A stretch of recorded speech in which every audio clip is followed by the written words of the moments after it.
We've got the live stream running, and I'm Moshe coming to you from Israel in the Galilee, where I live.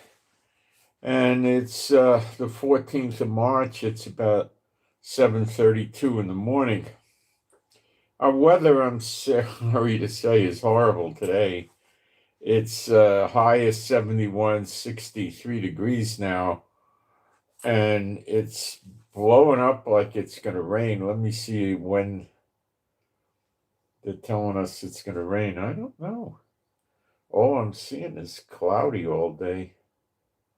No, in the afternoon, it's going to rain for a few hours into the night. And that's going to be ugly. Of course, it's going to cool the house down. Then Sunday, more of the same miserable weather. A high drops to 65. And then Monday, rather, it's a low chance of rain. So maybe we'll escape without rain on Sunday.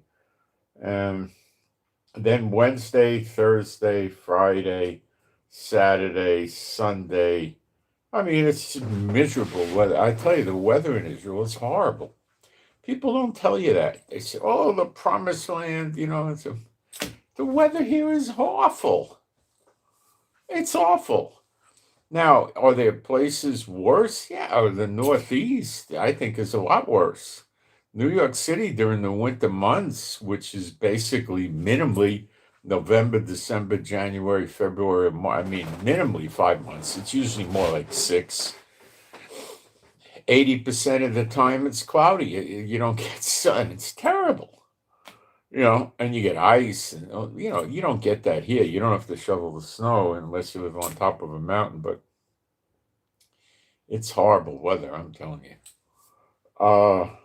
And I don't read that in the Bible. I don't get the impression in the New Testament or the Old Testament that they had weather like this at all. I just don't get it. Anyway, now I've been in Jerusalem with waist deep snow. Over there, you're 2,500 feet elevated in Jerusalem. So anyway, enough on the weather. So we're going to talk about, there's rumors Netanyahu is killed. Okay, we're going to debunk that. He's not dead, okay? He's not injured. He's not wounded. He's not in the hospital, nothing with nothing. And then they're also saying things similar to Ben Gvir, the security minister, nothing. It's all bogus. Okay. It's not real. It didn't happen. I'll cover it with you. America did a massive attack on Iran yesterday. Trump said it was the biggest one. They've been attacking us, Iran and Iraq and Lebanon. Sorry about that. Lebanon, Hezbollah, simultaneously. And we're going to talk about that. It's been hard here. And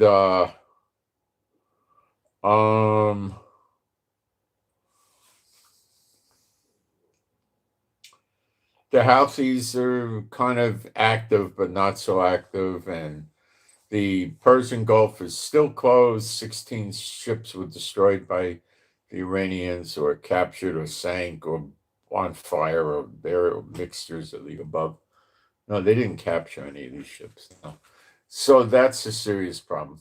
And Trump does not have control of the Persian Gulf, okay? It's still closed. And I'll tell you what's going on in the UAE, which is they're getting really beaten, and Kuwait.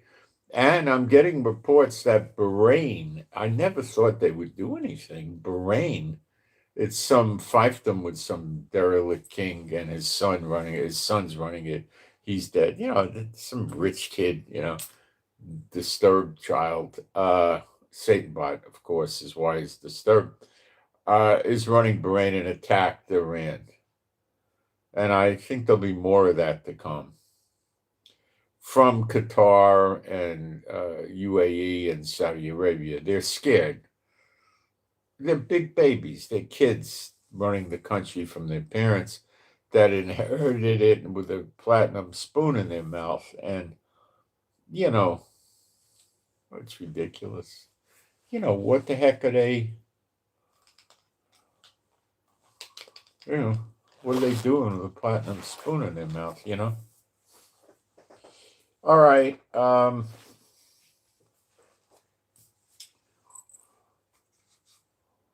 Let me go into the live stream, and we're going to talk about whether or not Trump's going to exit the war, and if so, when and why and how, and under what circumstances. And, we'll talk about that, and I'll make you understand what the dynamics are of that. I don't see him leaving anytime soon.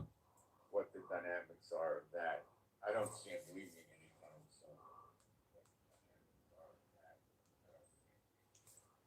soon. Okay. Thank you to the moderators. I'm going to put a post up in the chat, which is going to go quickly. Let me get the sound turned on.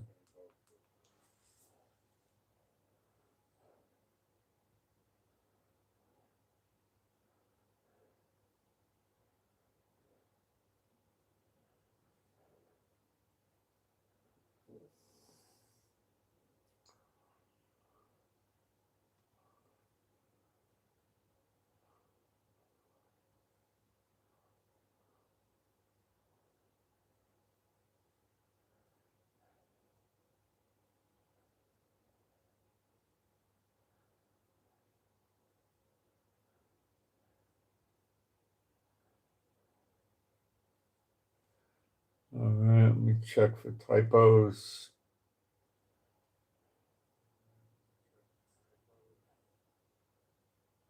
Whoops, I did have a typo. Glad I checked.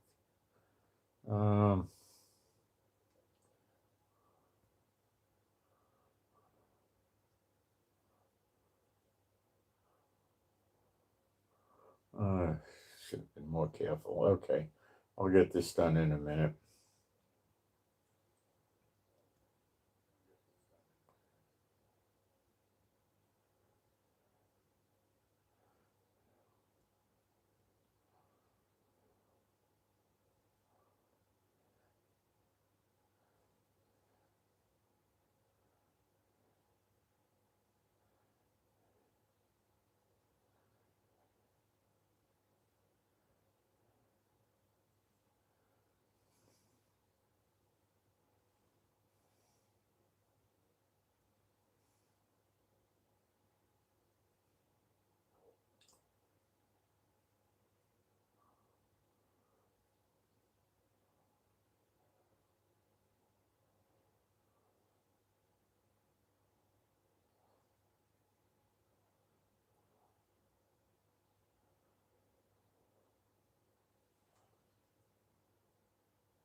Okay, I'm pretty sure I got that now.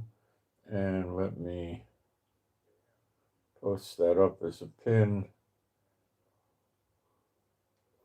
And we're good on that. And okay, now we get people to leave.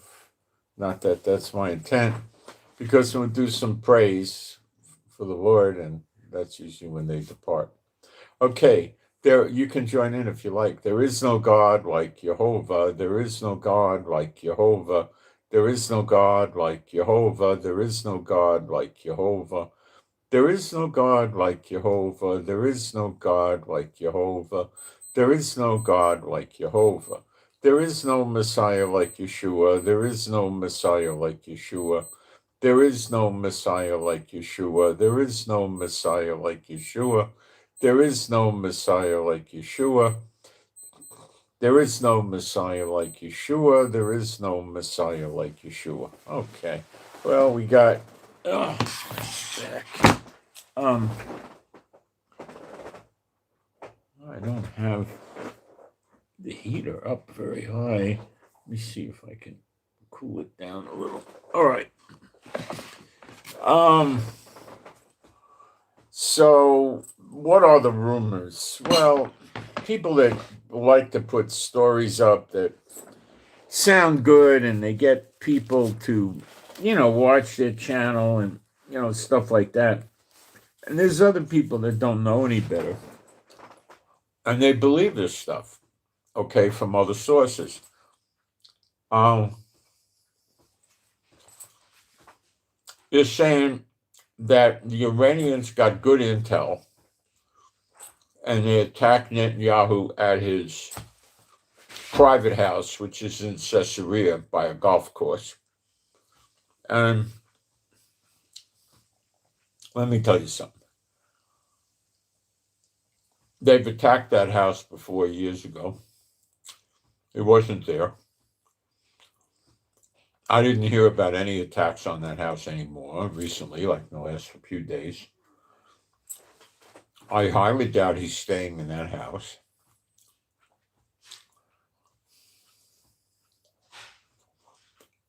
If he's staying anywhere, he's staying in the Jerusalem official mansion, which isn't much of a mansion, but of course he's got a bomb shelter there, a real serious one. Or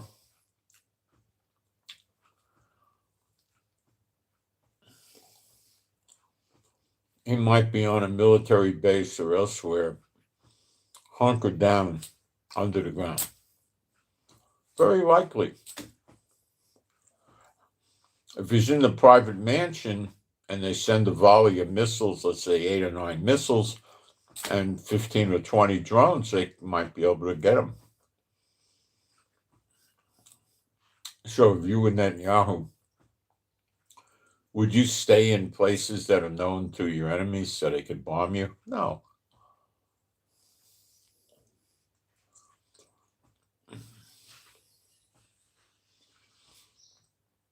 What I was told about Israel many years ago, which Netanyahu seemed to change somewhat, but not that much, that Israel doesn't spend that much money on protection like the Secret Service in America. Now, with Netanyahu, that changed, of course, but it's still not that much. So, let me explain that if Netanyahu was dead, nobody is steering the ship. And the Knesset would have to hold emergency elections and get another prime minister fairly immediately because we'd have nobody steering the ship. And that is not the case, and it's not going to be the case, and Israel doesn't work that way. Okay?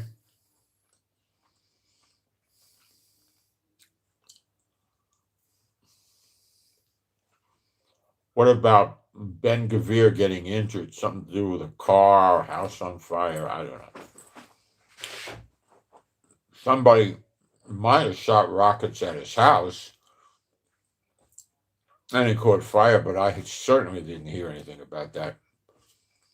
And I highly, highly doubt that he's dead or injured.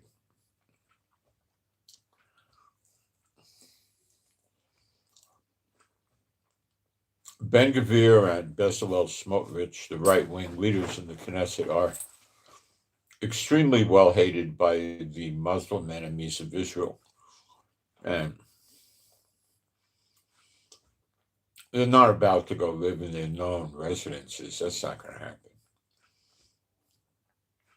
They're going to be in special locations.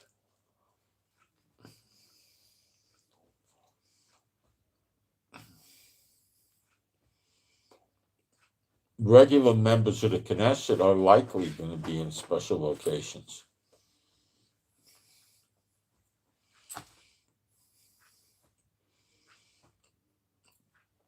Okay?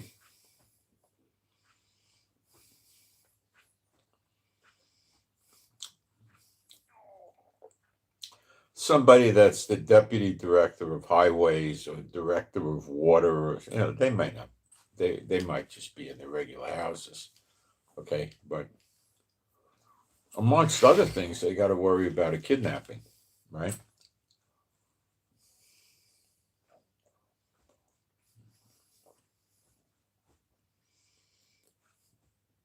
He didn't get killed. We certainly know about it in Israel. Now, their claim to fame on this is there's some AI thing they found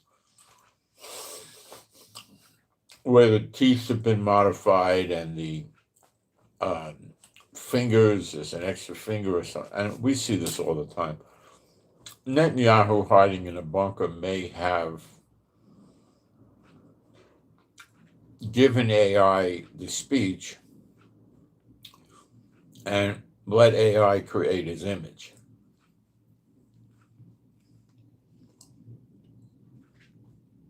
Of course, he didn't want to go to a studio and record it, so that's how he did it. So he could stay in the bunker.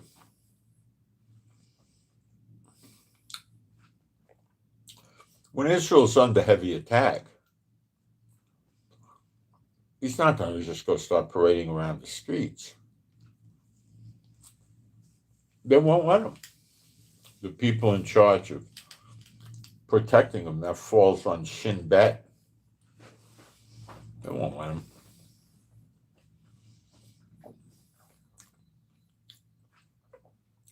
No, he's not going to.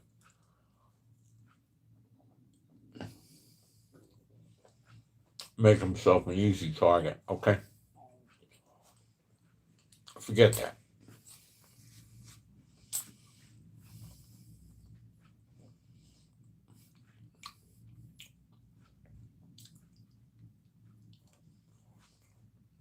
They wouldn't hide that from the people of Israel. They can't. They got to. People would be violating the law.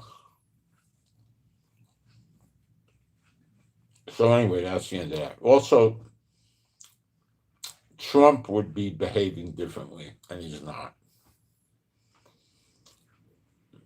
Trump would become very skitsy, and if that happened, and he's not.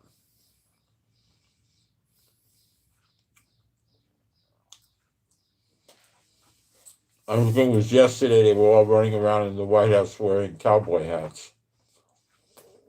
By the look of those hats, they were probably $1,000 hats.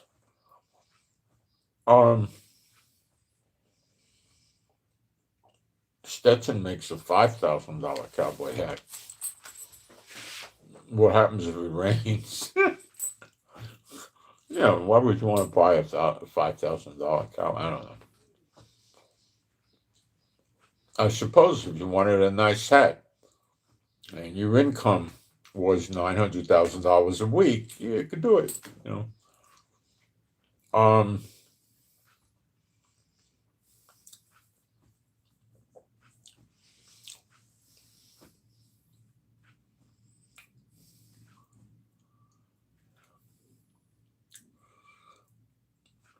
Trump exiting the war.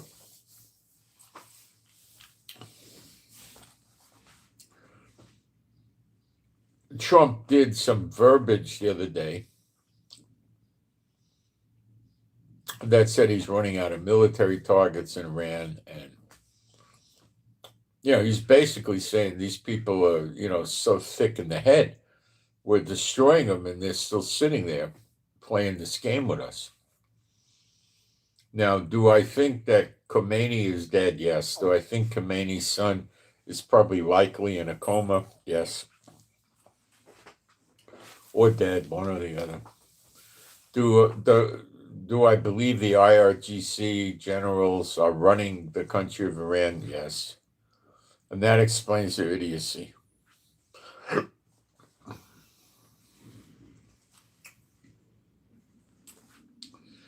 Now, let's explain what Trump's dealing with. The Persian Gulf is closed. That has to be unclosed, opened up, okay? They're affecting the closure now with drones, with missiles fired from shore, and naval mines in the water. I don't know if they have any submarines left alive. They may have a few submarines too, like 2 or 3, and that could mean torpedoing ships if it gets to that. So they're still quite capable of and they've got the go fast boats, many hundreds of those. So they're highly capable of closing the Persian Gulf. What Trump seems to be doing, instead of attacking the up to 3,000 go fast boats, is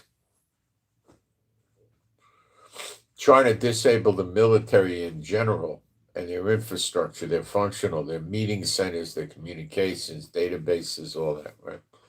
Not getting anywhere because they hit the road and went into the wilderness of Iran underground, and he doesn't know where they are, I don't think. Maybe he does, I don't know. So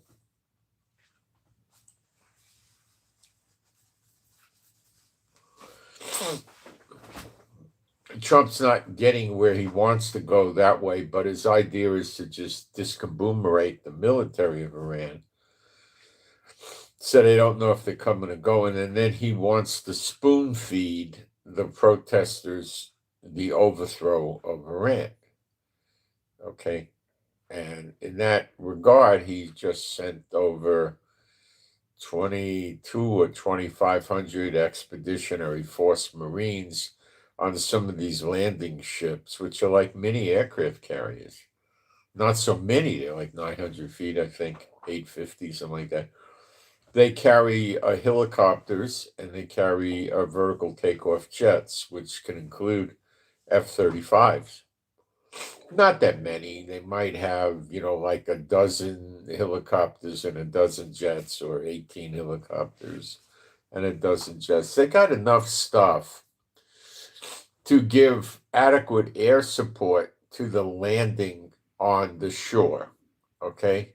That they got. In other words, the planes could bomb anything on the shore and near the shore and blow it up. It's like an aircraft carrier. They could take off, a vertical takeoff. Helicopters could help them, so they could sanitize the area that they're going to land on. And then from there, they have a few tanks with them.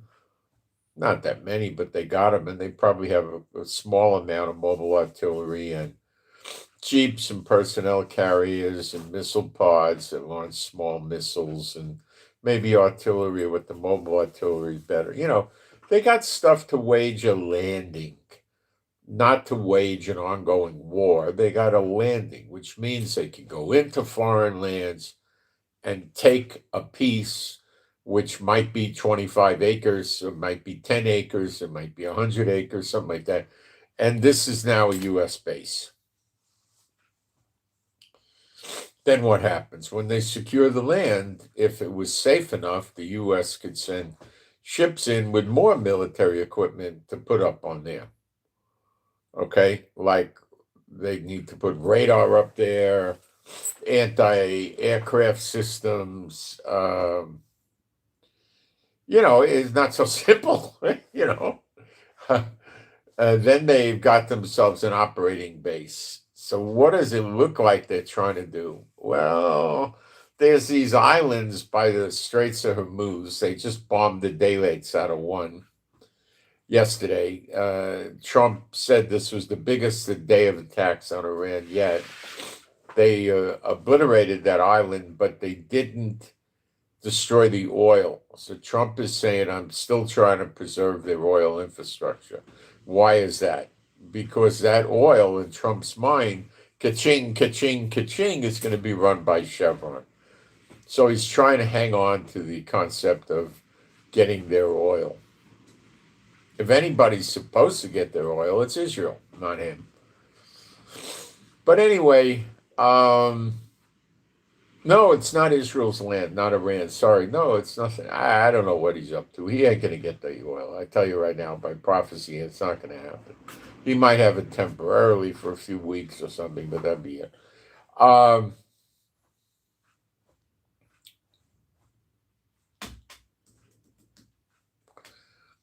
So he's got to open up the Persian Gulf. Then what does he have to do? Well, he can get the worst reputation of any American leader of the country ever, just about, except Abraham Lincoln. It'd be worse. And of course, they made a saint out of that piece of garbage. But what if he just pulls out after attempting all he did with the protesters, the IRGC, when he leaves, are going to say, these protesters are going to keep trying to get help from America and Israel and France and Germany and Italy and blah, blah, blah. We got to annihilate them. And they'll kill probably 200,000. They don't care. I mean, Stalin killed over 40 million. What's 200,000? China and Russia will fly in more radar for sure. They'll fly in more anti-aircraft systems. And the Iranians probably have a bunch of missiles hidden somewhere. See, what I think the Pentagon is doing, and I think they're correct, is they're not sitting there and saying, well, we're going to destroy all the missiles. Well, no. I mean, they have been doing that, and I'm glad they have, and they're keeping it up. But what I think they're more interested in doing is getting rid of the personnel and their infrastructure, the military and government personnel and their infrastructure. Then the missiles are not so important, especially if you just put the so-called protesters, the non-Muslim Iranians, back in charge, and the Shah's son comes. Now, he knows nothing about running a country. He got kicked out with his father in 1979. Now, I was a working adult in 1979, and I'll tell you right now, the world was a completely different place.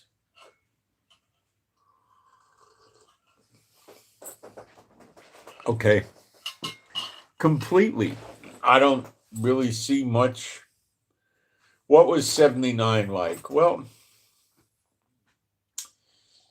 in America, people came out of the disco age, which came after the hippie. The hippie stuff was over when probably 69, 70, but it dragged on a little bit till 72 maybe. And then you went into the disco. And the disco thing was kind of fun as a kid, young guy, You went in there and it had psychedelic lights flying around, light domes, flashing light. And the music was very, very loud, and it was disco songs, right? And people would go in there and they would dance, and it was basically boring. It was dark. It was dumpy. It wasn't that much fun. At the time, we thought it was, but it was rather stupid. There were much better things to do with your time. And of course, back then, you were allowed to smoke everywhere, so people in there would fill the place up with smoke, cigarette smoke, which is not very good for you. What you got to understand about tobacco is, the real tobacco is not anywhere near that harmful compared to cigarettes. Cigarettes got something like 50 or 70 chemical ingredients added in. When you smell a cigar or you smell pipe tobacco burning, it doesn't smell anything like a cigarette. Now I'm talking about a real cigar, a real cigar, not some cigarette with dark coloring, The cigarettes don't smell anything like the other tobacco because it's not real tobacco. It's tobacco's in there, but it's all loaded with chemicals. The paper has chemicals in it, yeah. The paper for the cigarettes. So it's loaded with chemicals. Better living through chemistry. Well, not really. It's worse living through chemistry. So you would be breathing in these chemicals that got in the air. So you're in a disco, maybe there's 250 people in the place, right?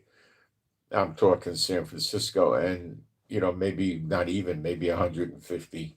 Because people keep coming and going, and you got, probably at any given time, you got 15, 20 people smoking all the time. So, so anyway, that went on.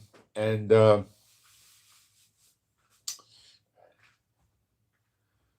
um, and that died, I don't know, let me think, 78, 77, 78. It dragged on for a while, but I would say by 78 it was pretty much finished. So it had a brief shot.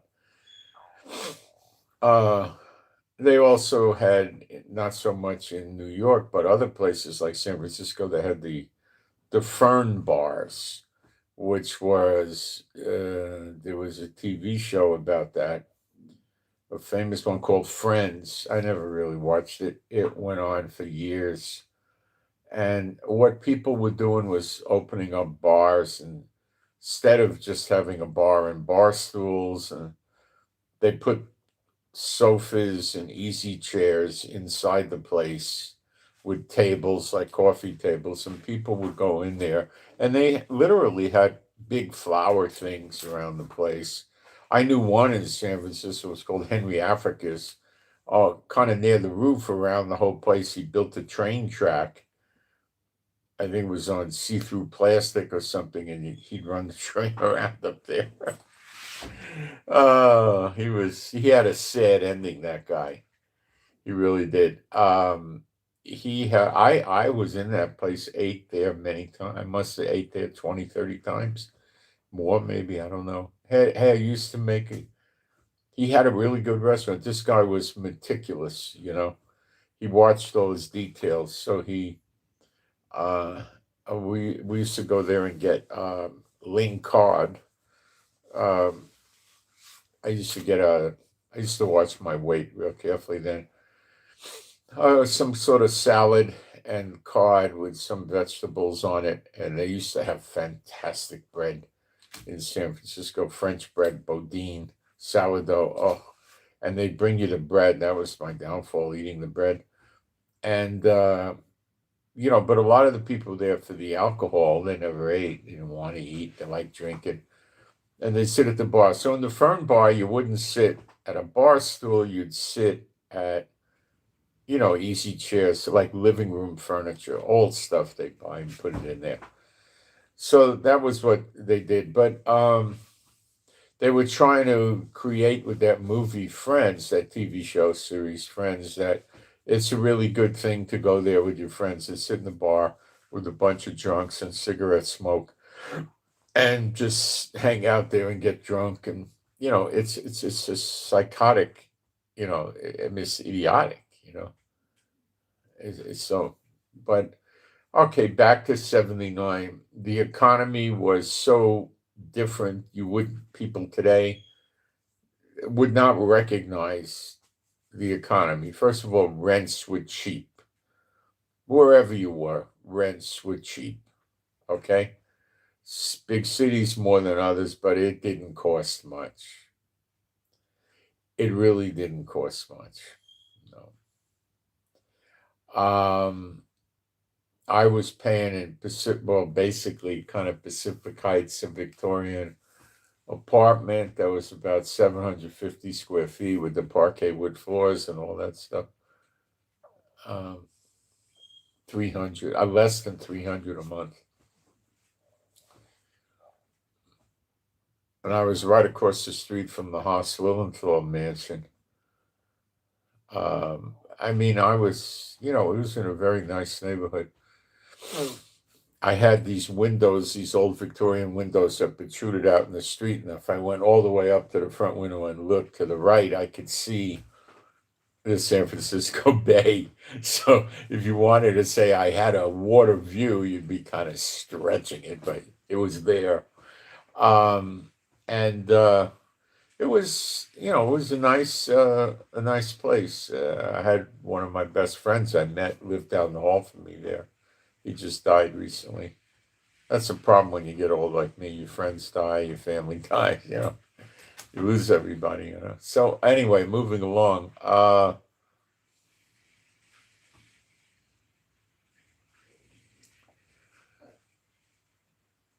the economy, nobody was having any trouble with the economy. Okay. Going to universities was extremely cheap. I don't know what back then, let's see. You probably were paying as much as $3,000 a year for tuition. Okay, it was like that. It wasn't much, guys. Everybody that wanted to go could go, you know. Health insurance was by then maybe for a really good HMO, like Kaiser or something, it was $25, $35 a month, maybe less. It was really affordable. It might have been much less than that, but it was really cheap. Um, People weren't complaining about the price of pharmaceuticals. It was cheap. Cars were cheap. What's cheap?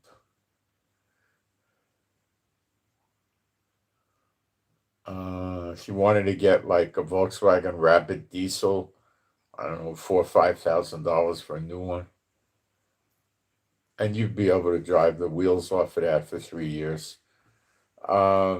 Eating out, steak or fish dinner at a nice restaurant in San Francisco for two people without liquor, maybe $25, $30. That was it.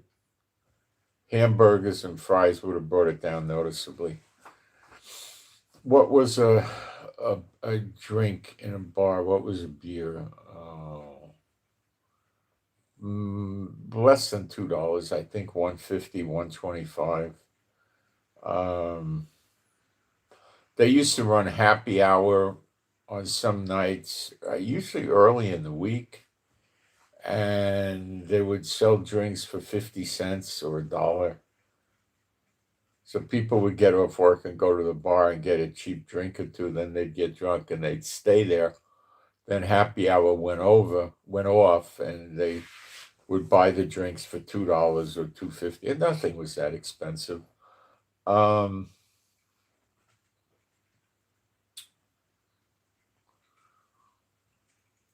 What else?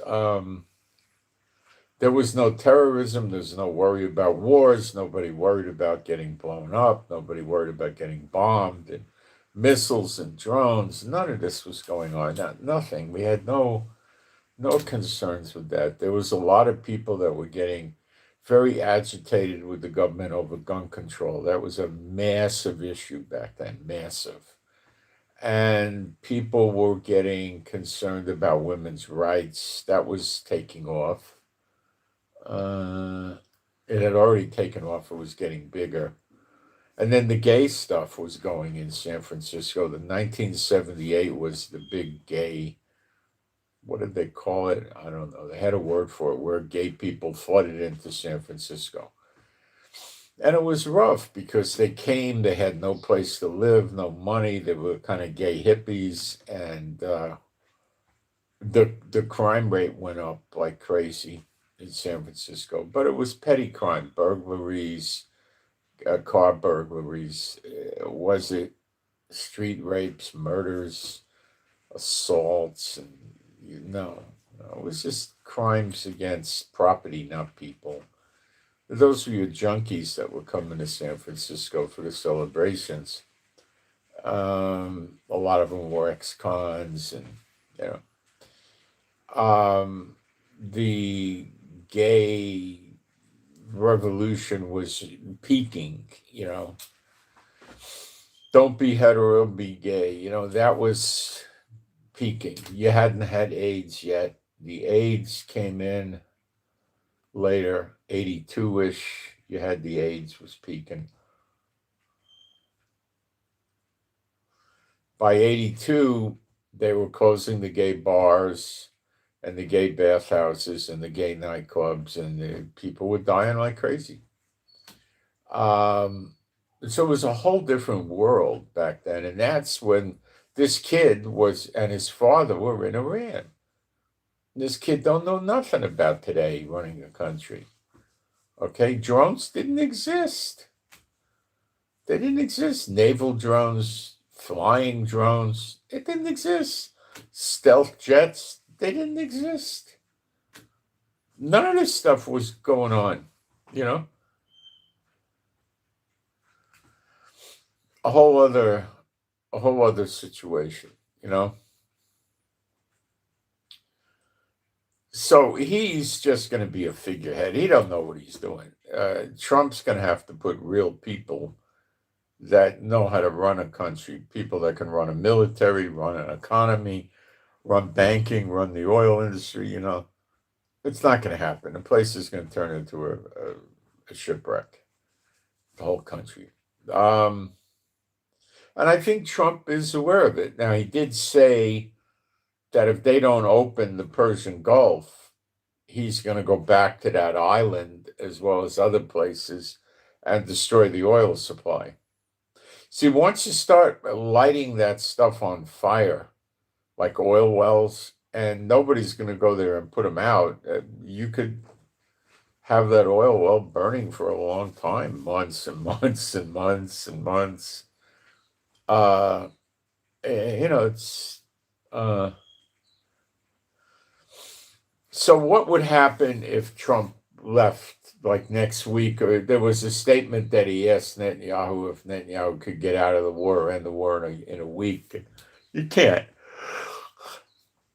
I think it was just a statement that people said Trump said. He may never have said it. He may never have said it. It's inconsistent with the other stuff he says.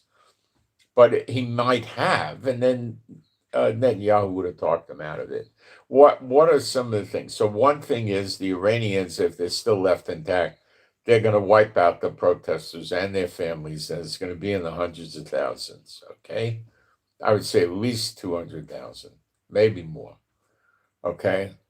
And Trump doesn't want that because it's going to be pin the tail on Trump. Everybody's going to blame Trump for it because he didn't finish the war.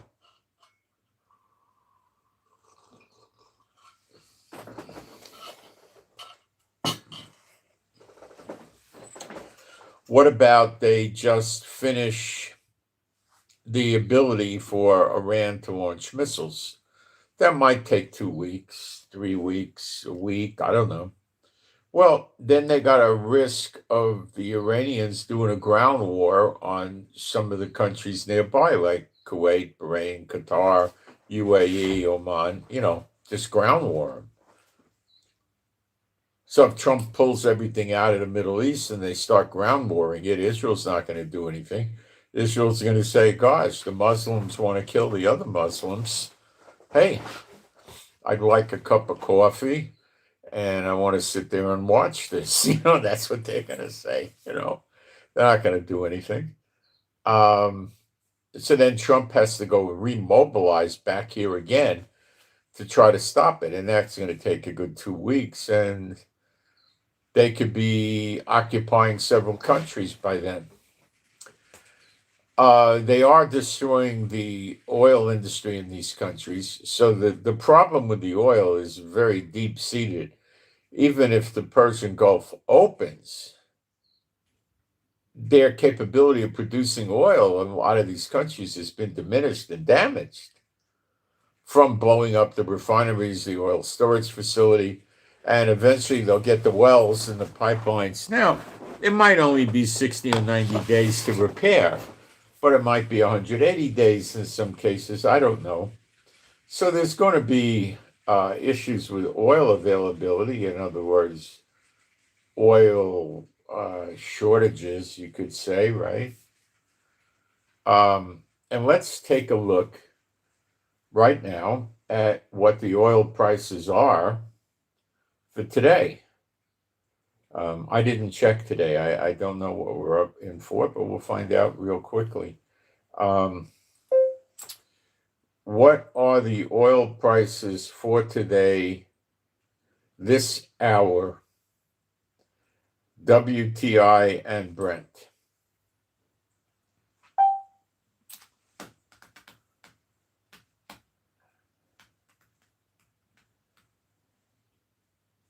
It's up again, kids.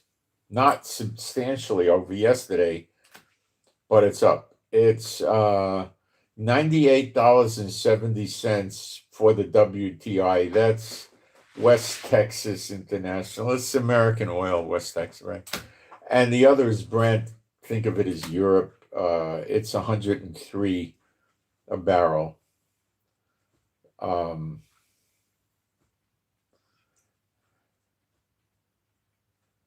well, that's not. Now, it's going up with them suppressing the price by selling their reserves. It's still going up, you understand? Now, when you hit 120, people are going to start to get panicky, okay? You get to 150, way more so. You get to 200, panic. Panic is on. At probably before 200, but at the worst when it hits 200, maybe 140, 150, mild panic, 160, not so mild, Let's see what the gas prices are in America.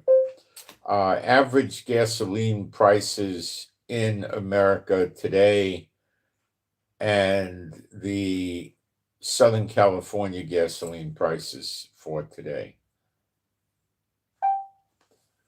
Southern California prices are always higher.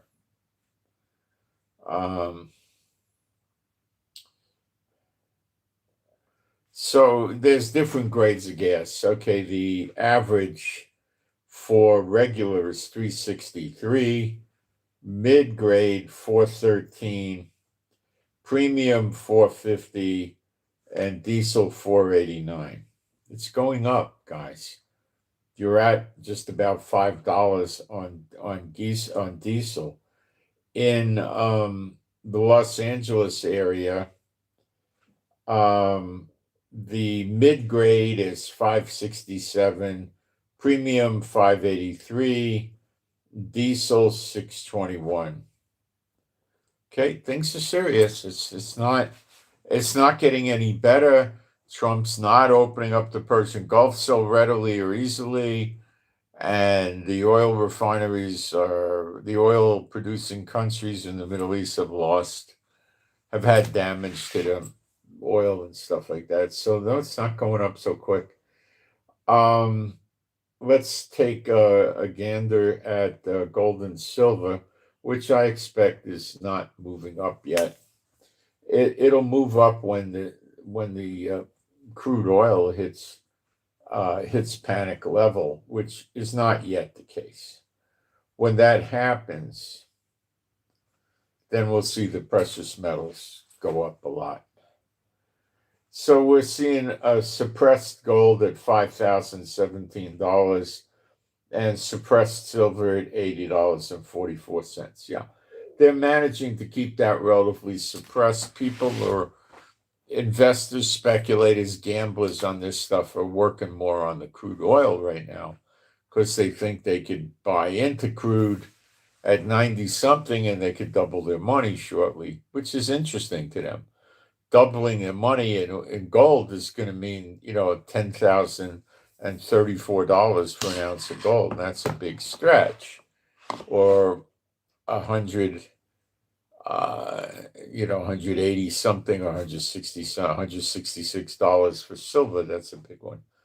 So they're thinking that the crude oil will get them there. I don't know. So Trump needs to normalize that before he leaves the war, because if he doesn't, it'll go right to 200, 300, 400, even 500 a barrel. The IRGC is working for this. Okay. So Trump can't go start floating American warships around in the Persian Gulf because aside from the mines, they could get hit by drones and missiles. So that has to get fixed before he leaves the war. He has to do something to protect the population before he leaves the war. He has to do something to make sure the Iranians don't keep missile attacking the UAE, Kuwait, Bahrain, Qatar, Saudi. He's got to get that brought to an end. He has to make sure Israel is secure. And then in his mind, he needs a plan to, restore Iran. He doesn't believe God's going to turn it into a wasteland, but that's what'll happen. So.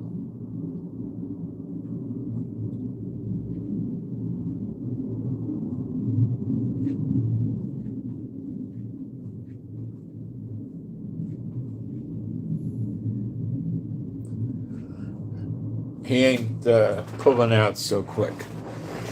I'm estimating that as of last night, Israel and America together probably did 15,000 strikes in Iran.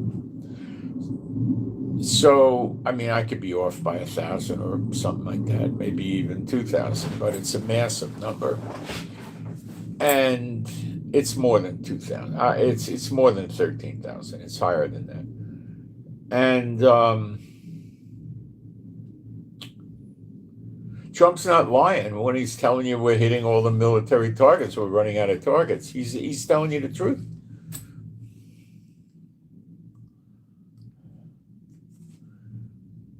But he's also bringing these Marines in, and they got Marines there already. I'm sure they're going to have probably a minimum of 10, 15,000 military there. And he's not bringing them in because he's leaving. What is he going to do with these military? That's the million-dollar question. What will he do? Probably try to send them into Bahrain. I'm sorry, into Tehran.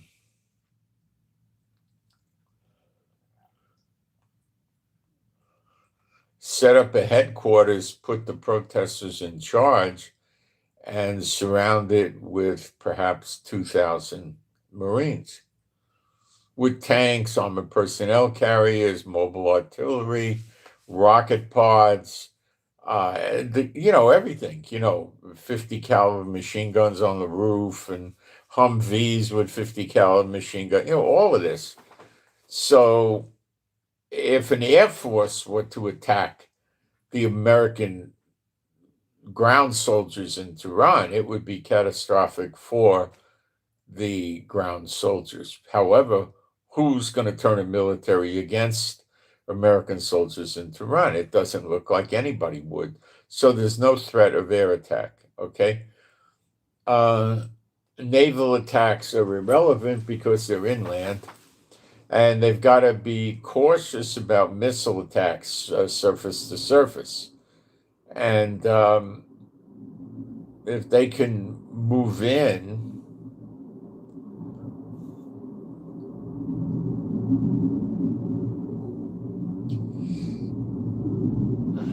America or Great Britain could equip them.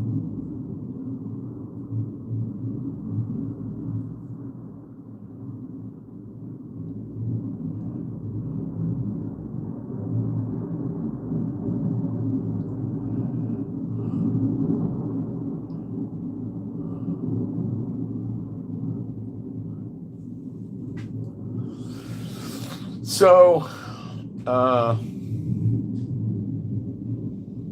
that's what I think he intends to do with the military. And he's going to, how does that play? Well, Netanyahu and Trump are going, there is no more government. He's building up to that. There's no more government left in Iran. It's just sheer chaos. They have no infrastructure, no this, no that. They've been assassinated. They're dead. They're hiding. They got nothing. So here's the new government. And then prop it up and protect it with a few thousand Marines from Expeditionary Force, tough guys. And there's certainly plenty of aircraft around. So if anybody comes after them, they, take cover, return fire, and call for airstrikes. And they'll get airstrikes. I mean, what do you need for airstrikes? 4 jets, 8 jets. They can get 20 if they want, And then they keep the people running the government, and then Trump has to slowly try to transition everything over. But for this to work, the Iranian IRGC, the Baij, the security forces, the military army, and all that, they need to be severely discombobulated. I don't think we're there yet because they're launching missiles at us. So when they're severely discombobulated, that's what he could do. So he might not be there more than a month or two, probably 2 or 3, not 1 month, something like that. He might not be there that long.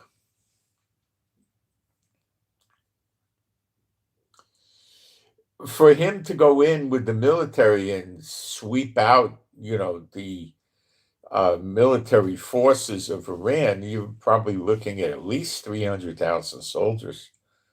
I mean, 100,000 would be a bare bones minimum, not enough.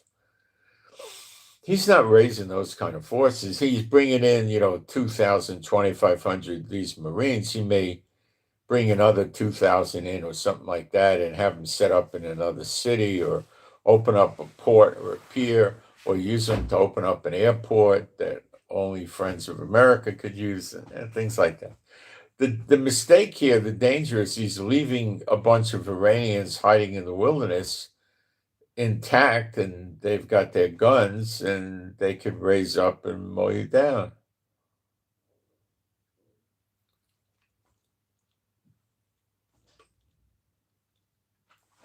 See the point? It's not so easy.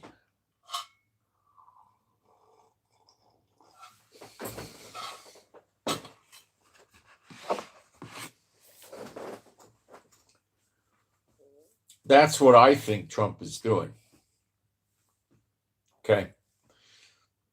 But it's not going to work. It's going to wind up with them destroying the infrastructure.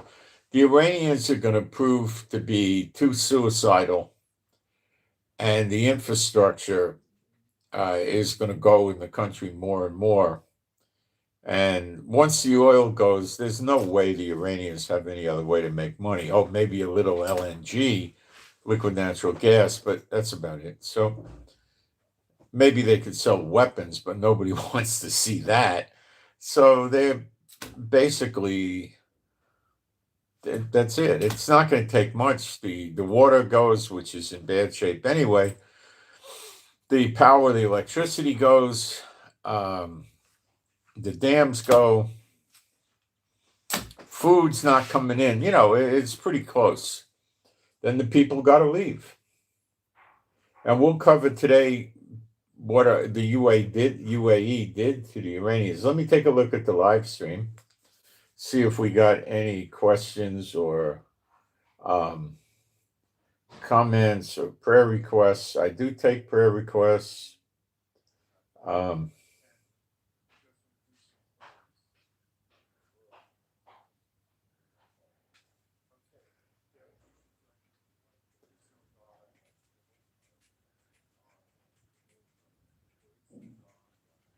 What state? I'm in the Galilee in Israel. I'm not in I'm not in America. It's a New York accent you hear.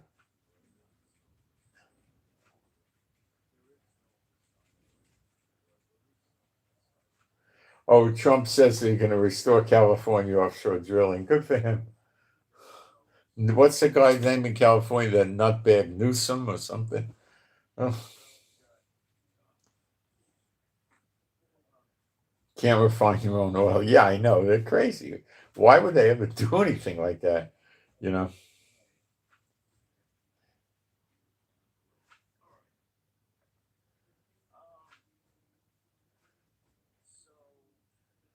I remember 1977. No, even 76, I think, or 77, when Carter was in. 76 or 77. And the inflation was so scary back then. That's what drove prices up. Before that, prices were cheap.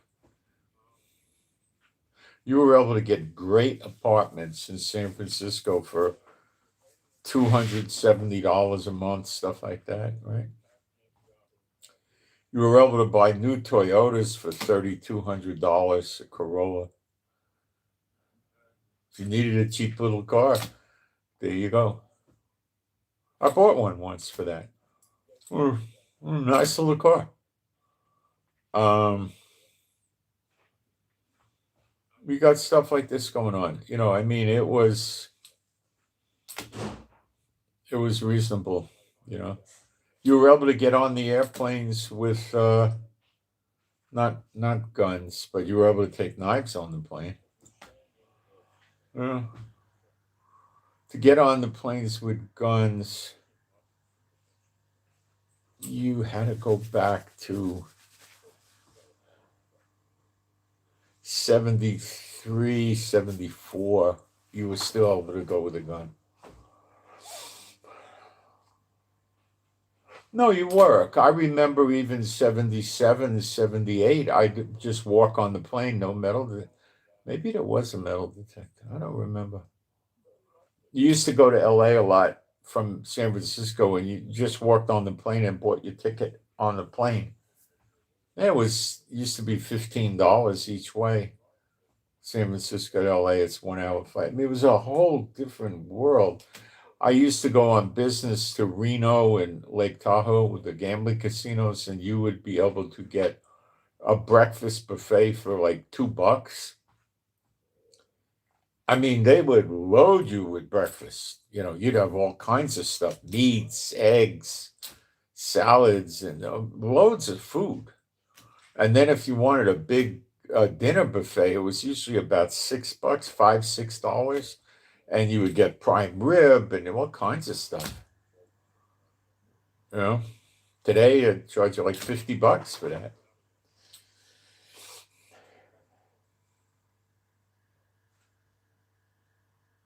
If you wanted to see the live show, you had to go in the little lounges there. I remember I went to see Sammy Davis Jr. in a smaller lounge there. I had to buy 2 drinks, so I think they were about, because of the show, $3 a drink, so it was like $6 or something. I don't even know if I drank them. And I remember seeing a live show with Sammy Davis Jr. He was a great entertainer. It was a fantastic guy. He was probably 50-ish, and he was jumping up in the air and clicking his heels. He was in fantastic shape. I mean, or he was wired on drugs. I don't know.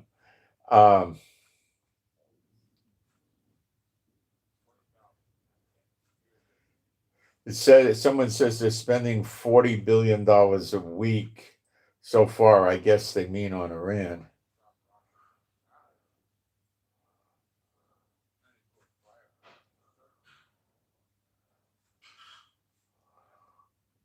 No, you weren't in any war in 79 that I know about. No, no.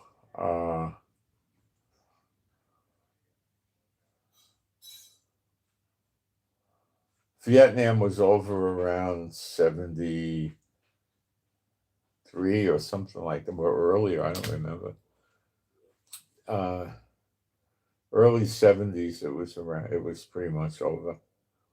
Um, the big things going on. Gloria Steinem was big. Women's rights. That was really a big theme. Um, Black rights were, if you want to call it that, were before that. They were in the 60s and 70s. The women were moving in that area. Let me see.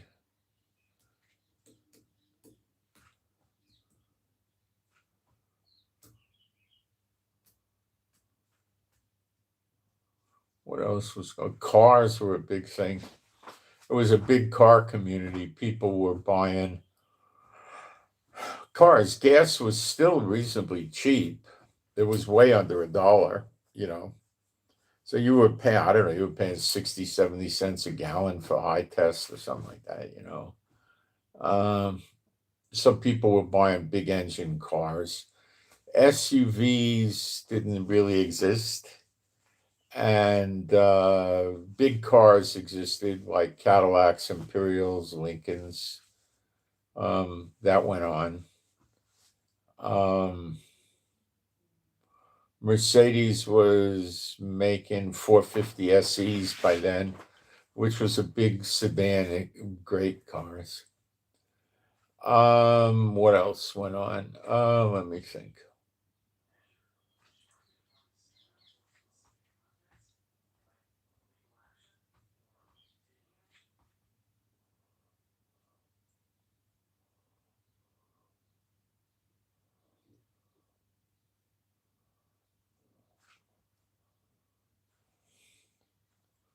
Sports, going to the ball game was big. In San Francisco and Berkeley area, people were not rollerblading, roller skating. In Berkeley, they had trucks that rented roller skates, usually on the weekend, but weekdays too, and people would rent roller skates and roller skate around in Berkeley. I did that a few times. Um, we used to wear knee pads and get some sort of glove there that had a wrist brace over here because you will fall and you don't want to break anything. Um, that was really popular. In San Francisco, they opened up roller skating rings. Like there was a big one in Haight Ashbury. It was popular with the gay people. They were going there. That was a big one. They had others, I guess. People were doing it in the street. That died away completely. Motorcycles were very popular.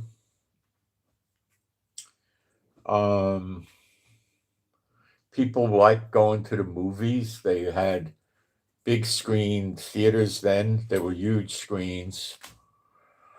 When they had this 6-in-1, 8-in-1 movie theaters, the screens got smaller, but these screens were huge, and they had the sound to go with it, a Dolby wraparound, and it was really pretty cool. Like when you saw the original Superman movie back then on a big screen with the sound, you really thought he was flying. It was pretty cool.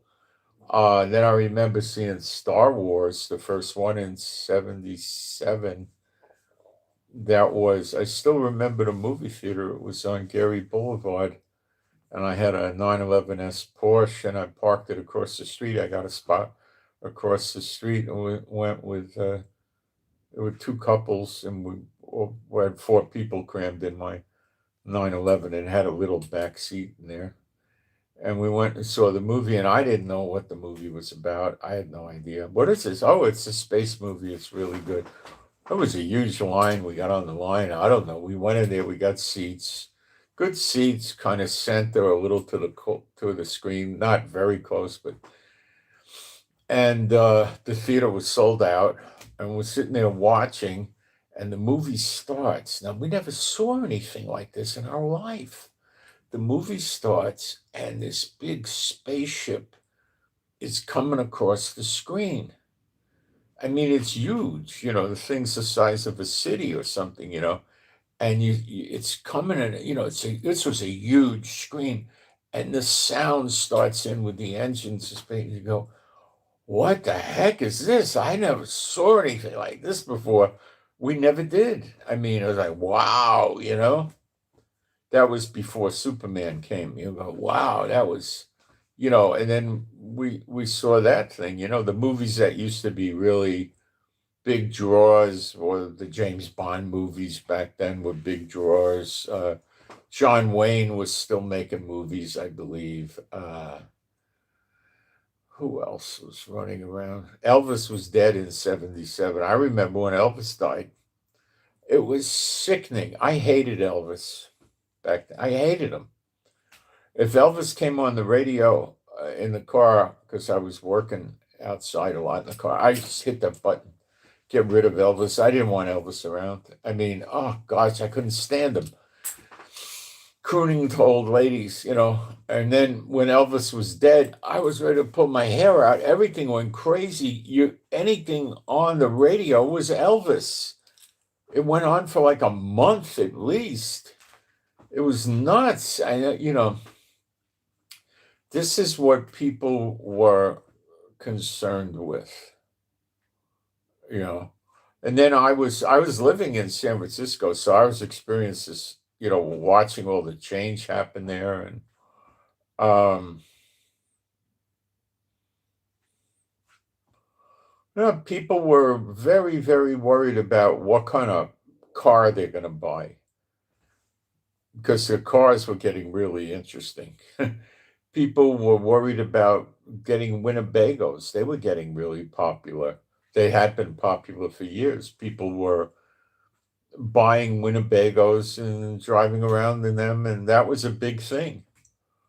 Um, you were able to finance them, and uh, people were buying houses as investments because the price of the houses was going up. It was beginning to start. Um,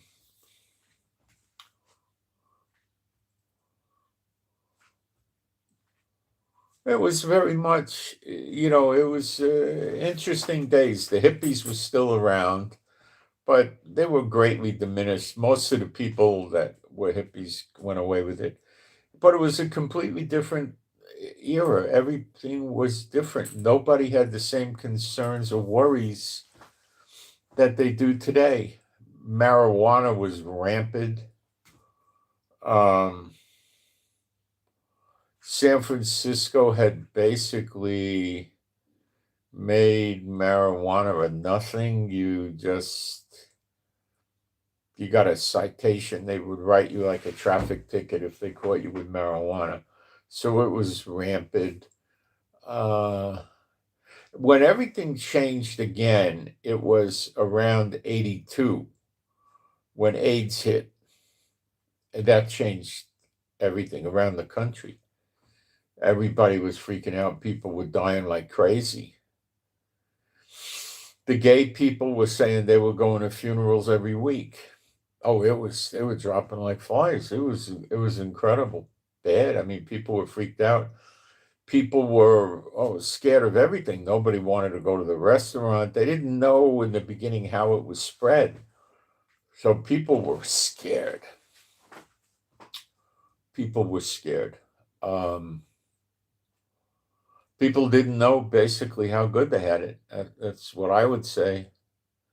Um, the streets were relatively safe.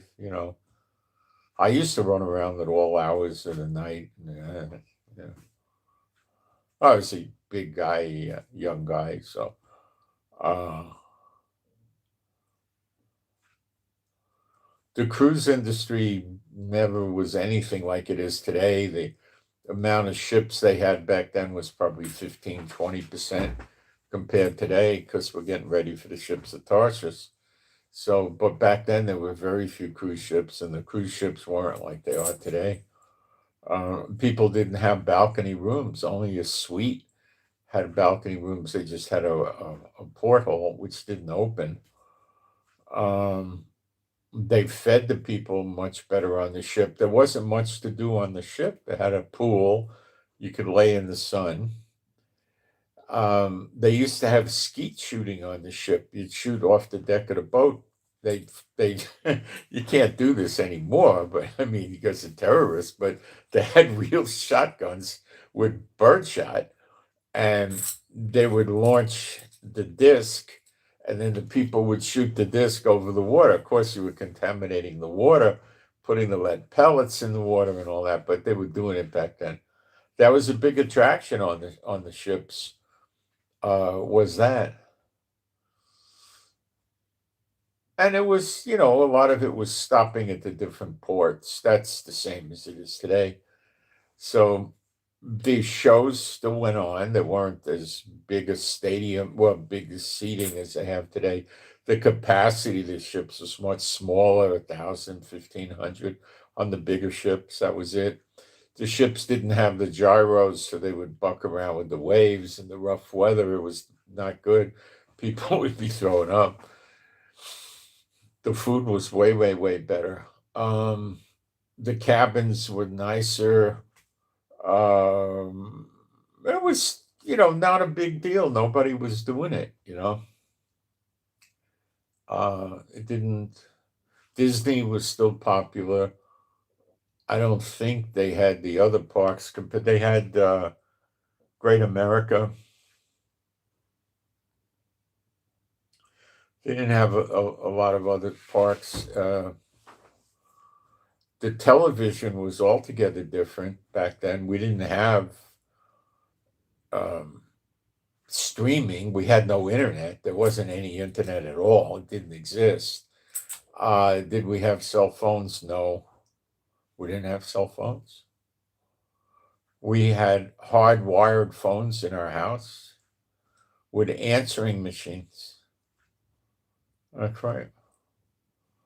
Hardwired phones with answering machines. That's what we had.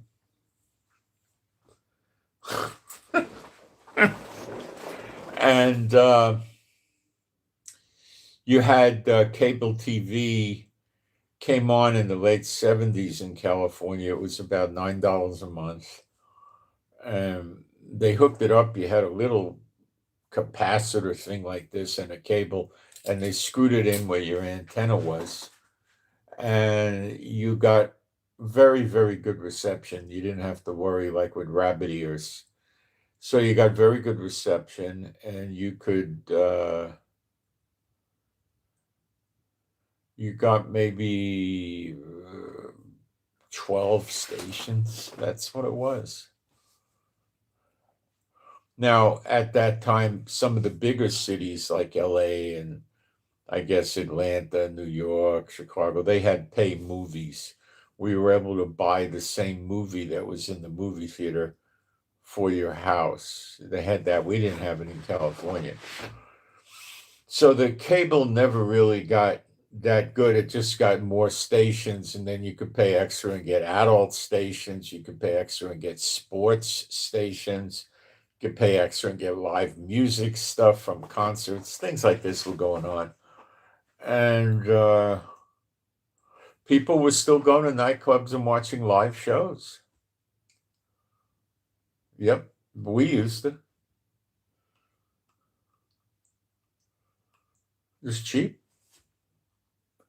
You could see like Robin Williams, that guy Steve Martin. There was a million people you could see in San Francisco, musicians, all kinds of stuff. And then Berkeley had another a large amount of entertainment you could see, cheap. And well, I worked in Silicon Valley around 1980.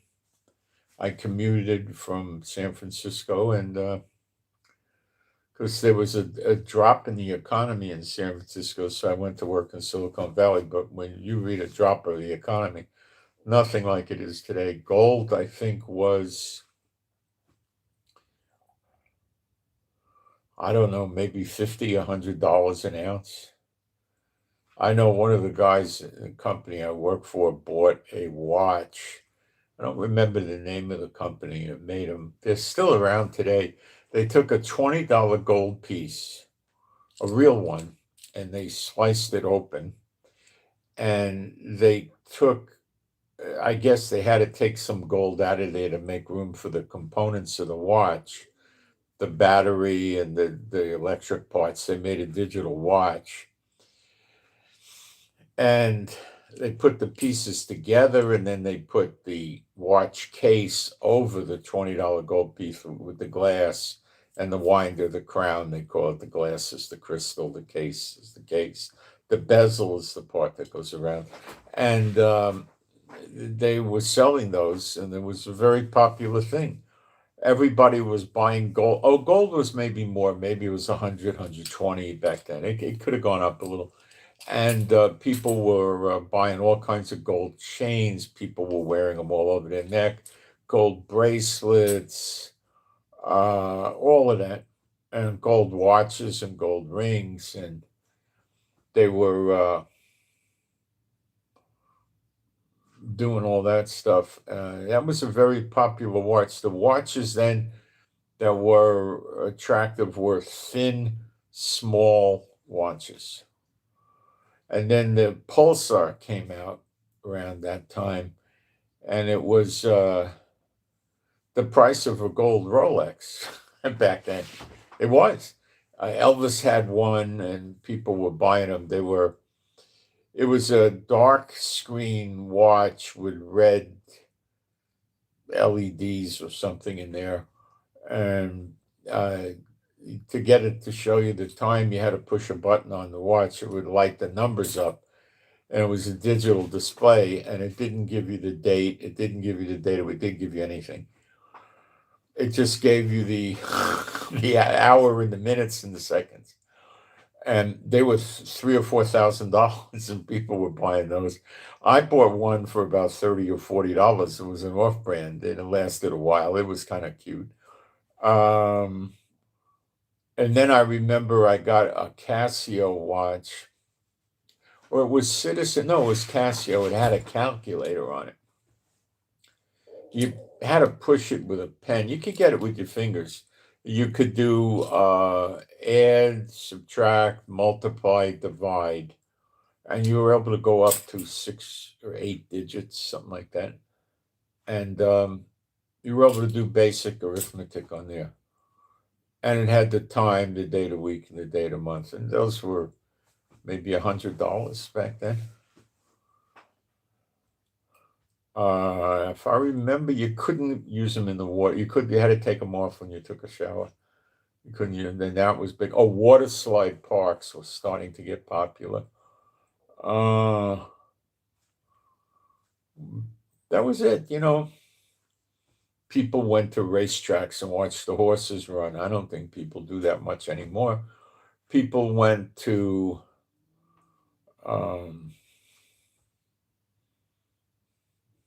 gyms were popular. People were going to gyms. It's a whole different world. I mean, it'd be hard to explain it to somebody that didn't live through it. It was just our concerns were not what they are today. Nothing like it. Nothing. And there was plenty of work for people in America. It wasn't hard to find work. No. Homeless people, the only homeless people were people that were drug addicts and alcoholics, sleeping in parks and stuff. Those were the only homeless we would find out. That's all we knew about. The rest of them weren't homeless.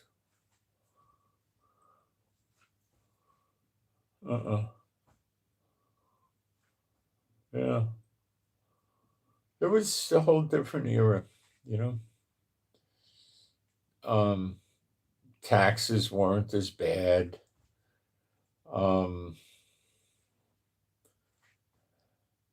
Nowhere near as bad. Prices were, people would afford. I mean, you could afford air travel. You could afford to eat any kind of food you want. Go to the movies. The movies, what they cost back then? Probably $2, $3, maybe less even. A lot of times you went to the movies and they had you'd still see two pictures occasionally. I used to go to Chinatown in San Francisco in the early 70s and see the Kung Fu movies from Shaw Brothers, and it used to be about $1, and they would have two movies, sometimes three. Then I would go to a Japanese trade center and I'd watch the samurai movies there, cheap too.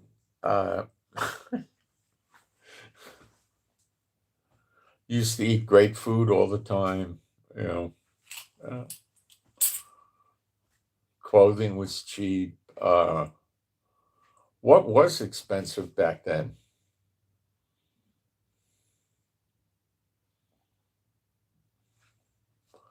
Not much of anything. Everything was, I mean, well, if you wanted to buy a Ferrari in the latter 70s, they were $20,000.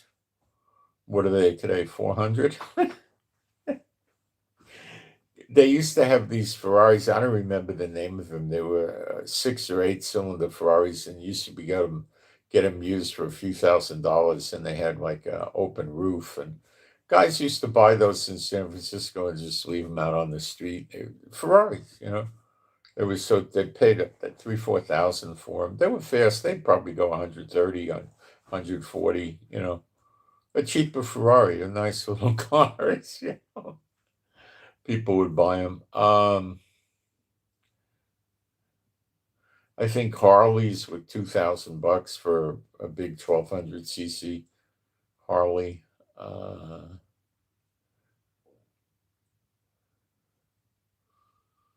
Cadillacs were about $7,000-8,000 for Cadillacs, if I remember correctly.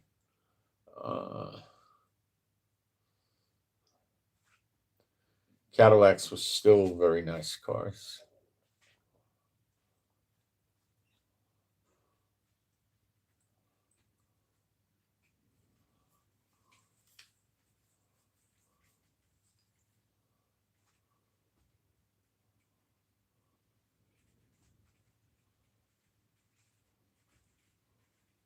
All right. Let's go through a few points with the wars that are important.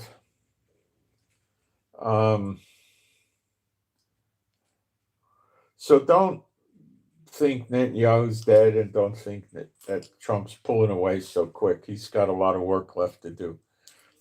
He's got to protect the other Arab states. He's got to protect Israel, and he's got to protect the Persian Gulf, and he's got to stabilize the region. He's got his work ahead of him. Trust me. No, it's so simple. Okay. Prayer requests, which are important. All right. This one is not. I'm going to take a break for a second, and we'll get through some prayer requests. That's important for people. All right.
Okay, the first one is extreme spiritual warfare. Okay, so I'm going to do the spiritual warfare, and then you can agree with me. My Heavenly Father, Jehovah, B'Shem Yeshua HaMashiach, I loose any and all unclean spirits from the following people using their initials. You know who they are: RM, CM, and AM. All you unclean spirits must depart from these people, never to return unto them again, as well as anybody who lives in the same house as them. You must also depart from these people, never to return again. And no unclean spirit could go in any of these people or appear to them or guide them, lead them, direct them, help them, or assist them in any way, shape, or form, using people or direct from unclean spirits to them for the next 10 years continuously, beginning now. In addition, any witchcraft, sorcery, curses, hexes, vexes, spells, enchantments ever emanated forth by them or for other people on their behalf is also null and void for all time. And no unclean spirit can be in the house with these people or their car or their place of business, or I said also not allowed to appear to them for the next 10 years continuously. And in addition, whenever any of these people get within 25 feet of somebody with an unclean spirit, the unclean spirit must depart from that person that is within 25 feet of them. And no unclean spirit could ever warn these people about that or explain it to them after the fact. In addition, no unclean spirit shall convey to any other person or unclean spirit that these people in reality do serve the unclean spirits. And all these commands, binding and loosing, is set in place now for the next 10 years continuously. There's no workarounds, no getting around it. B'Shem Yeshua HaMashiach, and you can agree with that. Like I told you, this is extreme dose here. But now you know how to lay out an extreme dose. And go for it. Let's pray now. I'll do a prayer. You can agree. If you're a believer, agree. And you could agree even if it's a video. For SB, Sierra Bravo, SB. B'Shem Yeshua HaMashiach, I pray for peace, joy, calm, and rest for SB. And I loose off of SB any witchcraft or sorcery of any sort. And no harm or distress or despair or fatigue or problems shall come upon SB anymore. B'Shem Yeshua HaMashiach, and you can agree with that. Okay, let's move on. We got some more to cover.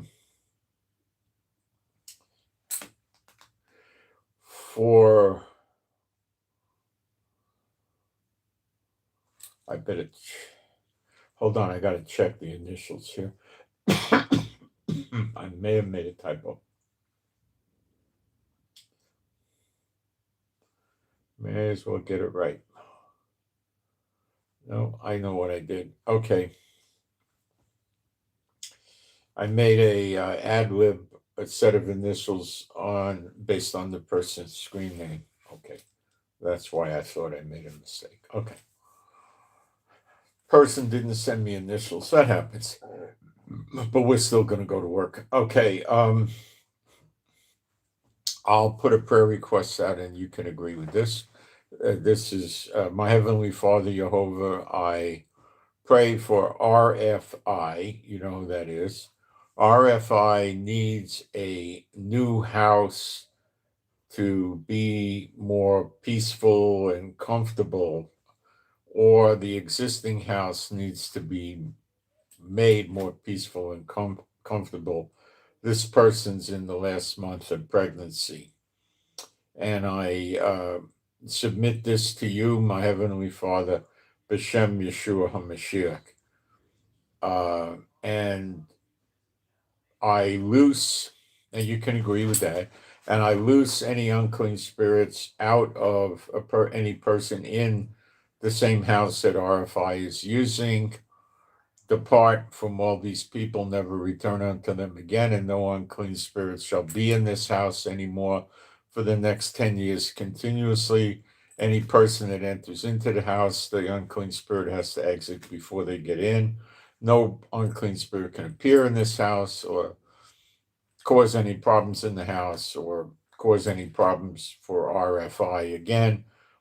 And this is in place now for the next 10 years continuously. B'Shem Yeshua HaMashiach. Now we got a toss for I command you, and then you can agree with that. And then we have a toss. I command you, unclean spirits, to come out from a person named Giovanni and another one named 10K. That's their names. Depart from all these people, never return unto them again. B'Shem Yeshua HaMashiach. Okay, you got that, right?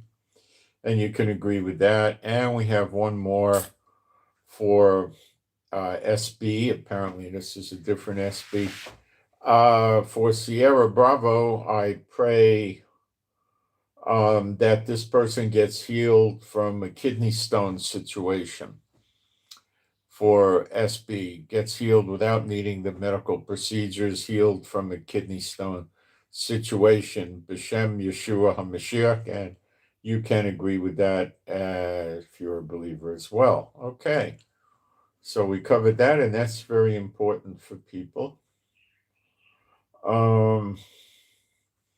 So forget about, like I told you, Netanyahu being dead is a silly thing. I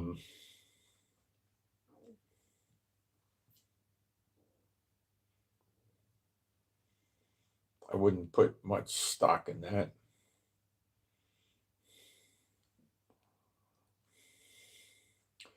There's nothing in Israel about that. Okay. Trump says the regime in Iran will fall, but perhaps not immediately. That's an astute statement. It has to fall.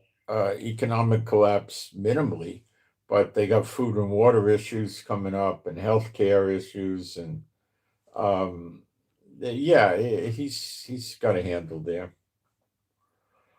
Pete Hegseth, the Secretary of War.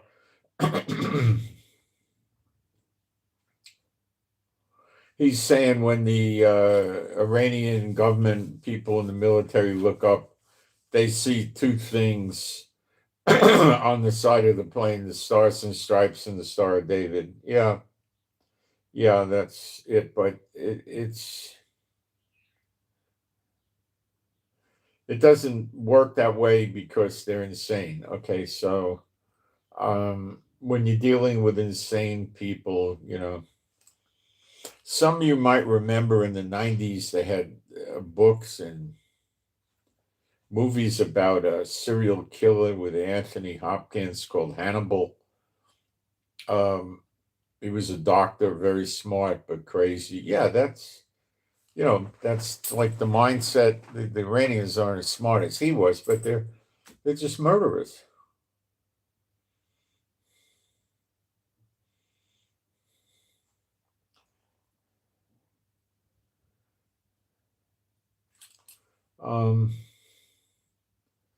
That's all they are. They're it's like a death cult.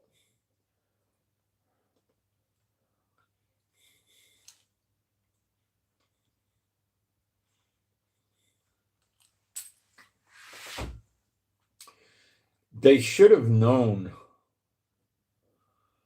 that what's going to happen to them when they started this war. They're not that stupid, but they did it anyway. Well, they didn't do it. They just wouldn't cooperate with anybody. And they were threatening everybody.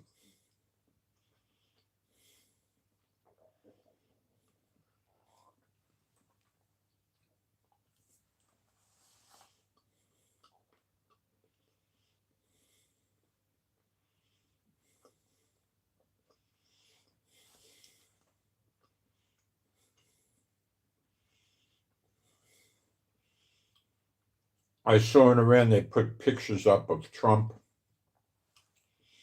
and the people were throwing rocks at him in the picture. That's smart, isn't it?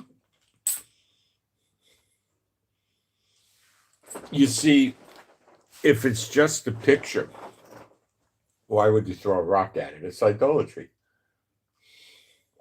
I think. Maybe not. They're not worshiping it.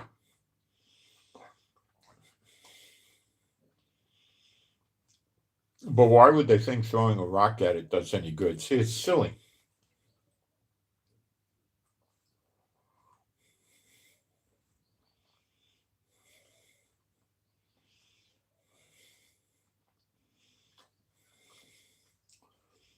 This is coming from the Sultan of Turkey.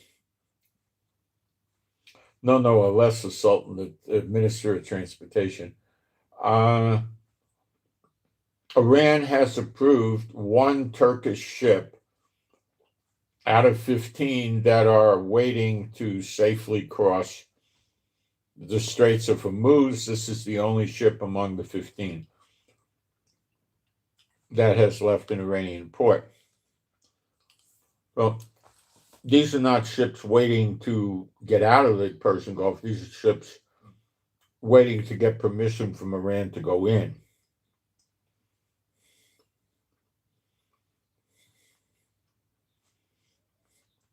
I believe. The article's not heavily specific, but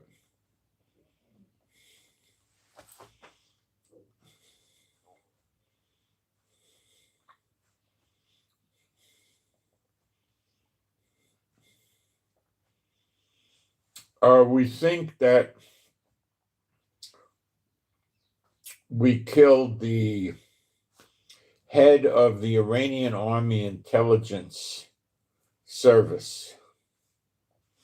I think it's called Shariat, as well as his deputy, along with other senior officers in this intelligence service of Iran.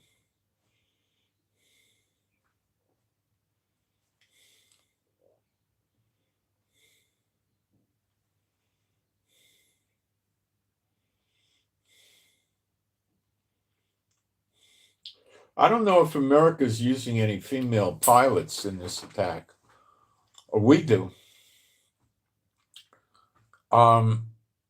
Because the Muslims believe if they get killed by a woman, they don't go to paradise and get their virgins.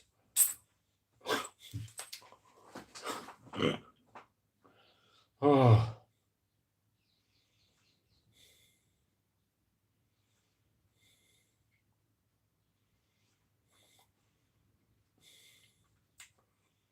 Since the war started, I think 14 days ago now, Iran only launched 3,500 missiles and drones. That was it.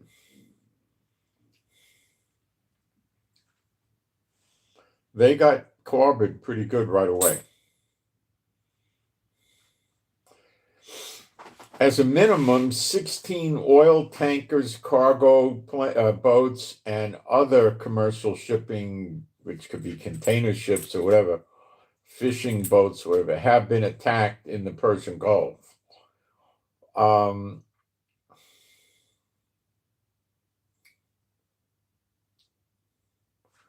This came from the New York Times, so the Iranians have definitely closed the Persian Gulf using the Straits of Hormuz to affect it, and it's still the case.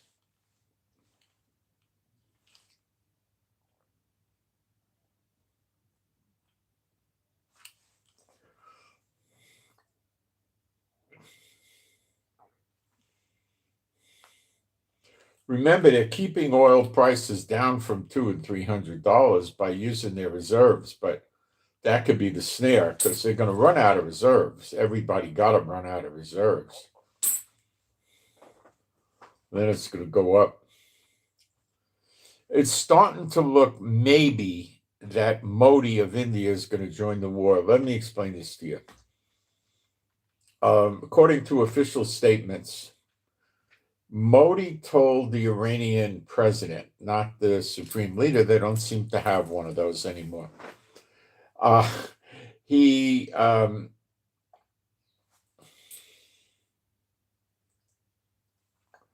He used political nonsense speak. He said he expressed a deep concern about the escalation of conflict in the region. He emphasized that India needs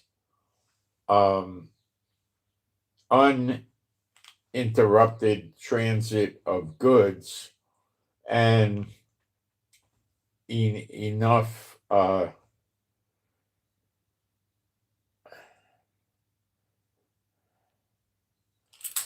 he mentioned through the Persian Gulf. He urged dialogue and diplomacy to reduce the tensions. So he doesn't know what he's dealing with yet. India imports a large amount of its oil through the Straits of Hormuz. The discussion focused on keeping shipping lanes open. India asked Iran to allow safe passage for oil tankers and cargo ships. This is actually comical if they believe Iran's going to grant any of this. Energy supplies. India wants oil and gas shipments moving through the Gulf. Safety of Indian citizens. Many Indian workers live in Gulf countries. Modi raised their security concerns. We don't know what Iran came back at him with, but I doubt Iran has any interest in. Perhaps they'll give safe passage and try to sell oil to India. But I think India wants to buy the oil from other countries because Trump will have a cow if they buy oil from Iran. Now, Trump will go nuts. The negotiations are going to be continuing, I understand. Iran has not agreed to provide them any safe passage at this point in time.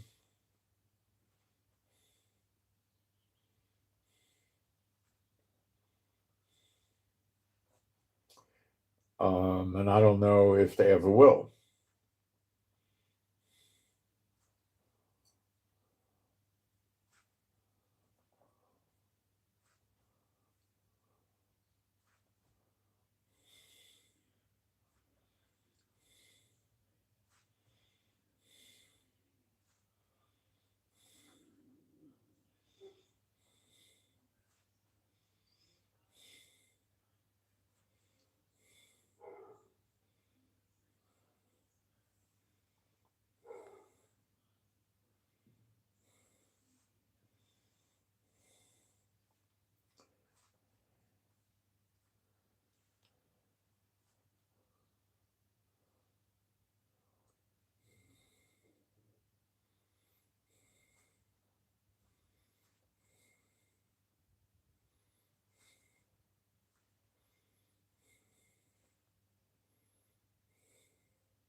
Modi is trying, but I don't believe he's going to turn on the other oil producing countries and try to support Iran. I don't think he's that stupid.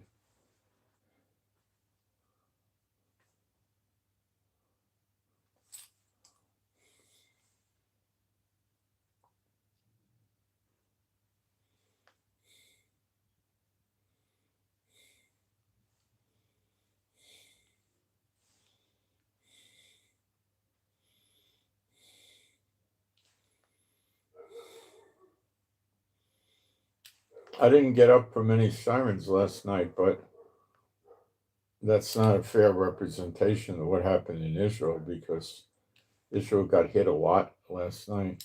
Just not where I am.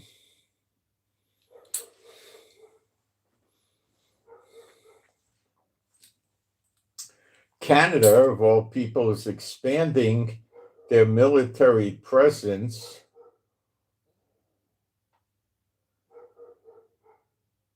in the Arctic.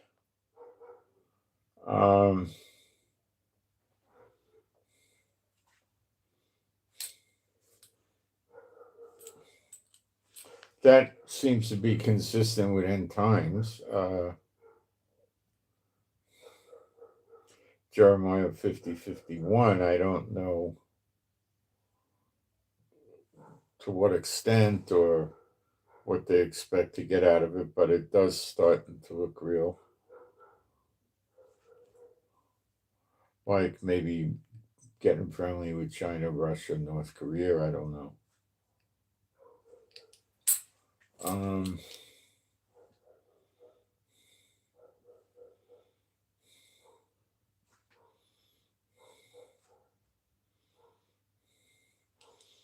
The Financial Times in France, the Financial Times publication, which is a valid publication, said France and Italy both have opened talks with Iran in hopes of securing safe passage through the Straits of Hormuz. See, this is bad, what they're doing. Why?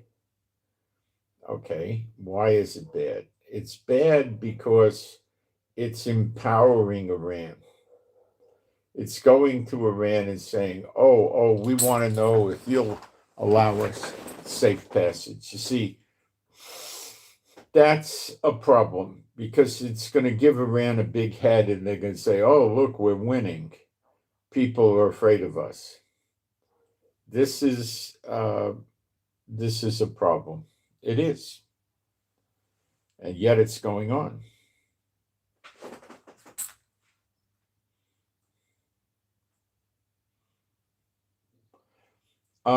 This is coming from OSINT. 3 B-52 bombers showed up in the UK at the Fairford base in the UK. And at the current time, there are 6 B-52s there and 12 B bombers. That's a lot of bombers, and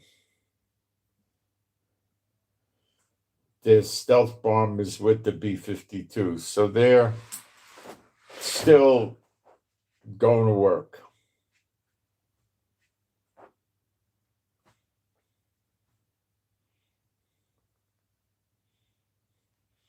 The Lebanese army is warning the residents of Lebanon about the danger posed by the Israeli leaflets if they scan the barcode that appears in the leaflets. There is a security risk, a legal risk, and a risk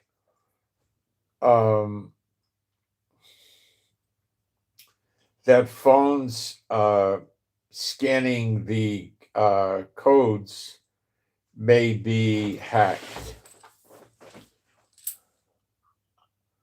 So this is a pretty good example of the Lebanese army telling the people, don't trust the Israelis. So you see, they've never been for us at all, and they really don't have any intention of ever doing anything to Hezbollah, no matter what Hezbollah does to us.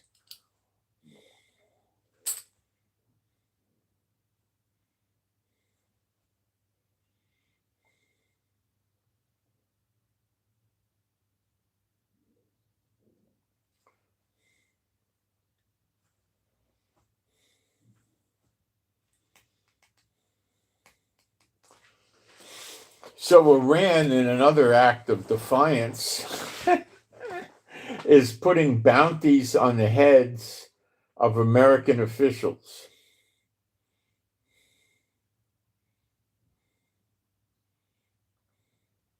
Not Iran, Iraq. It's Iraq. Um,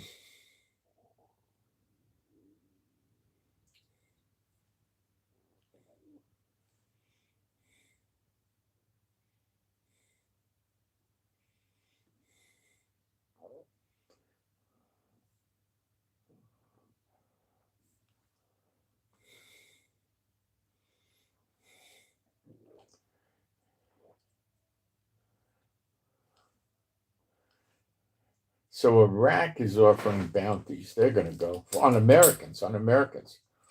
The Shiite militias in Iran are offering a cash prize of 150 million Iraqi dinars. It sounds like it's about $5. No, actually, it's $115,000 to any Iraqi resident. So it's only for the Iraqi residents.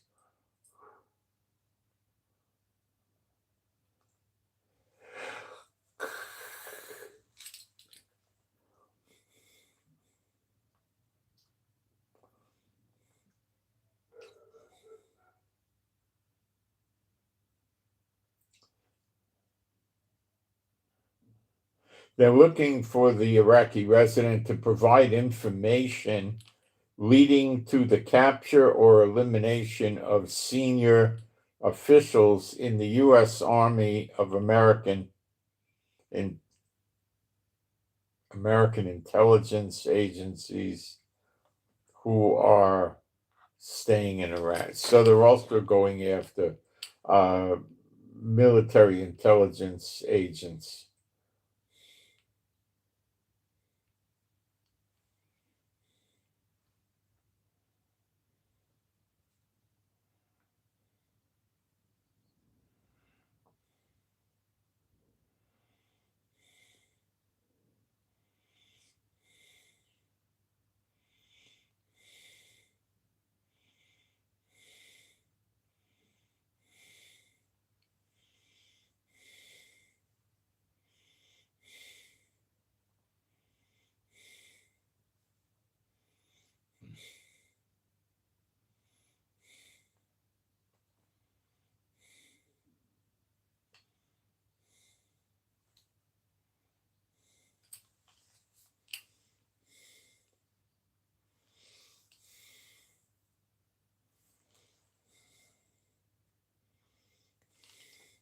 I don't think Trump is going to enjoy Iraq putting bounties on the heads of American officials. I think that's going to get a retaliation from Trump.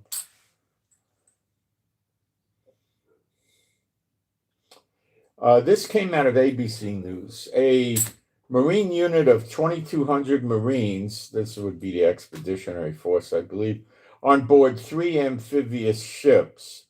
That's 2,200 spread over 3 is a pretty light load.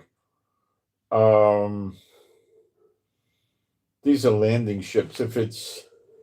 I believe it's just 2,200 spread out over 3 ships, which means to me they're taking a lot of equipment, like probably tanks,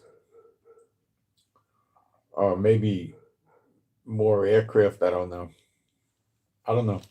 But they could travel, they could get much more in there. Easily 1,500 per ship. So something's up. Maybe they just don't want to have just soldiers, they want to have heavy equipment.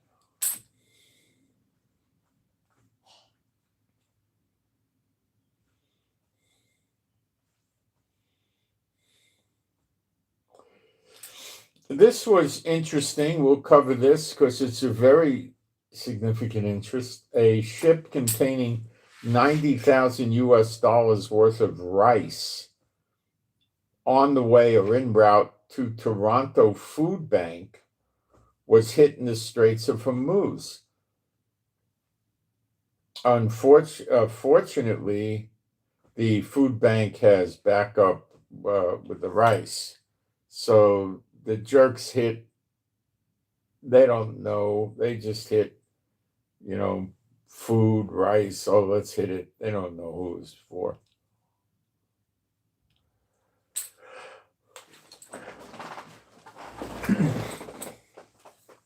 I think for $90,000, you could buy a lot of rice. Rice is not, you know, beef or chicken or anything like that.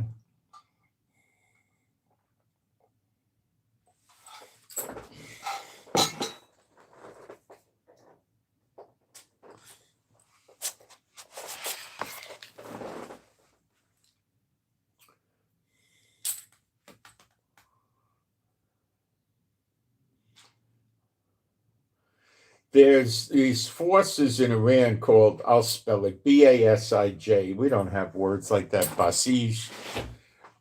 These are military or militia forces that are killing the people protesting. They began setting up checkpoints in tunnels for fear of being attacked from the air. So whenever somebody decides they're going to use an underground tunnel, they're going to put them in a checkpoint and probably check them for weapons, unusual communication devices, or they're wanted or something like that. They have protest literature or something. I don't know. So they're afraid to do it up on the surface. This is a problem with Iran, I'm telling you.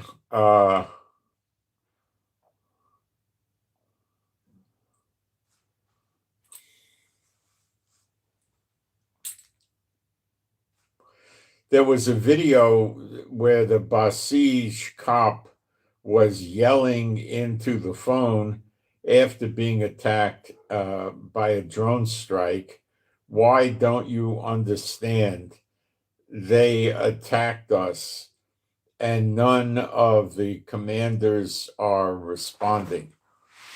You see, they're getting attacked, and the Iranian leaders are saying, "Just suck it up, Buttercup," you know, and they're saying, "No, you know." Well, you see, this is the beginning of the end because they're realizing that either there's nobody home in the government, or the government has no intentions or ability to do anything about this, which would mean to them that they're in dire straits and they better maybe they better run away or surrender. Trump may let them run away. I don't know if he'll care about that.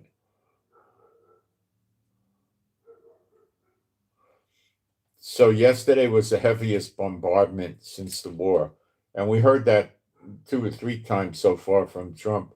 But he's not fibbing about it. It just keeps getting bigger because they're getting more and more frustrated. They want to end this.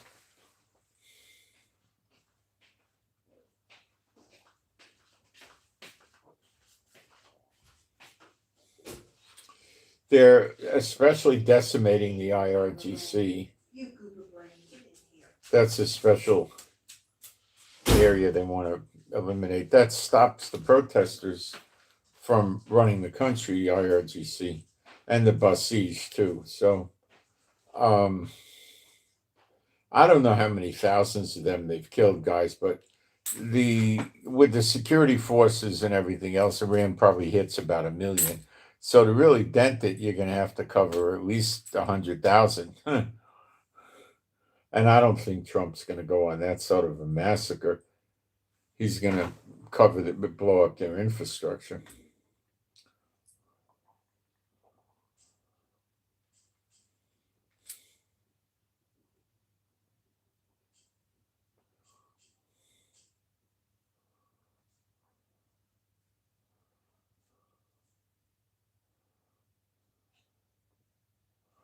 Qatar is saying they're evacuating areas due to Iranian attacks. See, this is sign that Qatar is not winning. It's got to evacuate areas. There's certain things America can do, but defending these oil producing countries in the Middle East is not exactly one of them. So they could destroy the enemy, and that's what America's trying to do.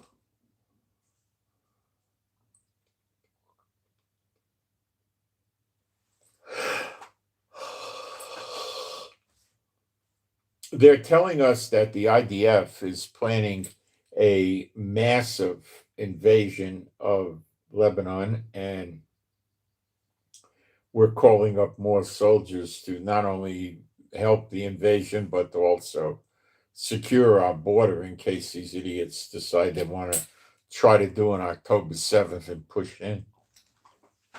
That ain't going to work.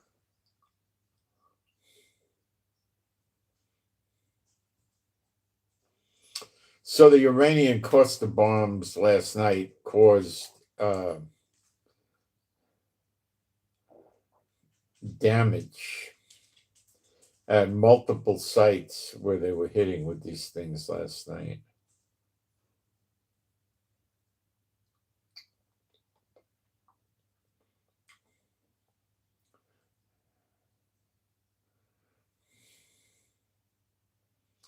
The impact of these cluster bombs caused fires in Shoham and Holon, that's the cities in Israel.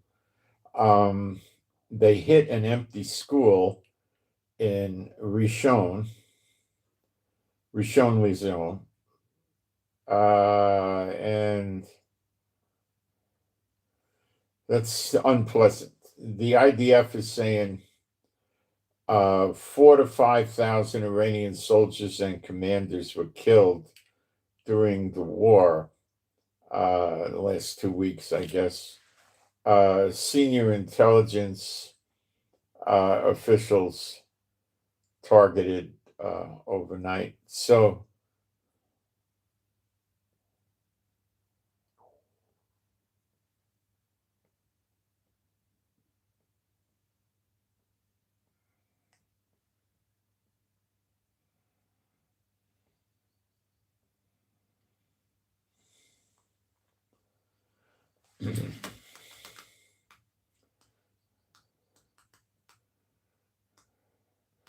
So we got damages, but no injuries in multiple sites in central Israel. And the reason we're getting damages and no injuries is because we have bomb shelters all over the place in every house and everything else.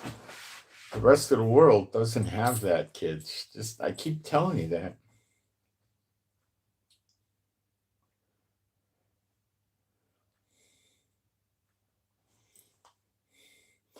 Doesn't sound like a big number, 4,000 to 5,000 of these characters dead in Iran, but they're getting the high-ranking people, so it's more effective than you might think because they're going after high-ranking officials, and that's different than just going after privates who don't know what's going on.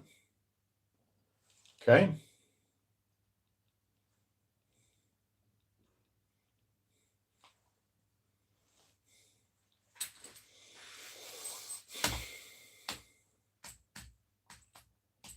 So Bahrain attacked Iran for the first time.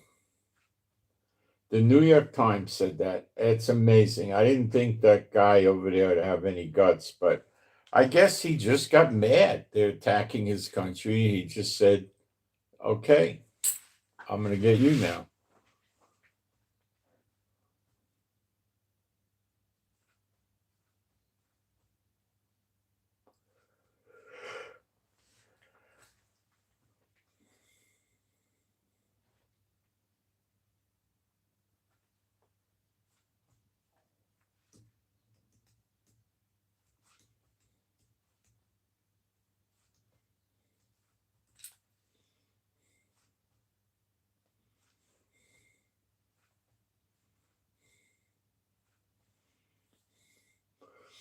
So the big target that Trump hit yesterday is it's spelt this way: Kilo Hotel Alpha Romeo Golf Carg. Ka'arg.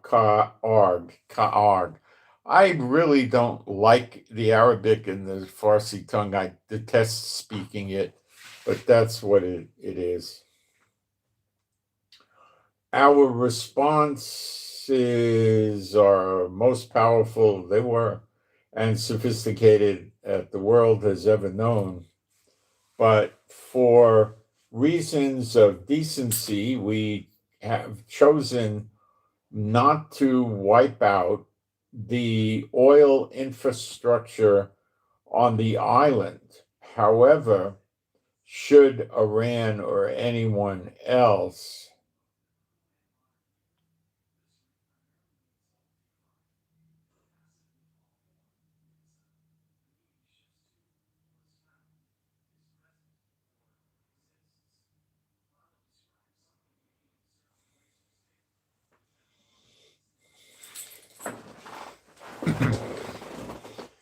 okay.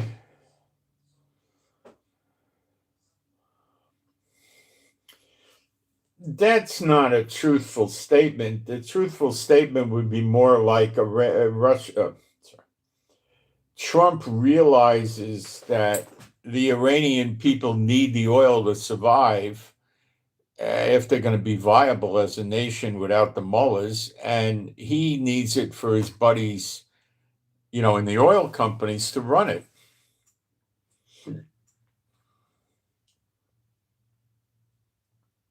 That's the reality there.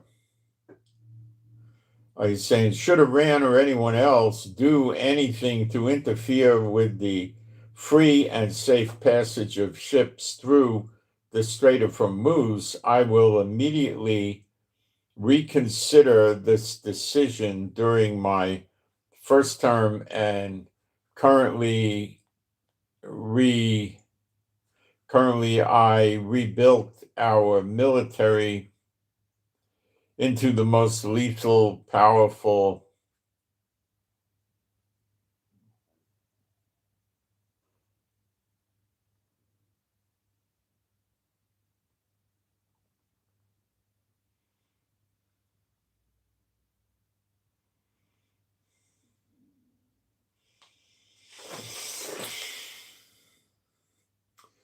What did Trump do in Venezuela? He got the oil. And that's what Trump wants here. He wants the oil. And that's what's going on. Is that the only reason he's going after Iran? No, no, no, no. No, that's not it. They're a threat.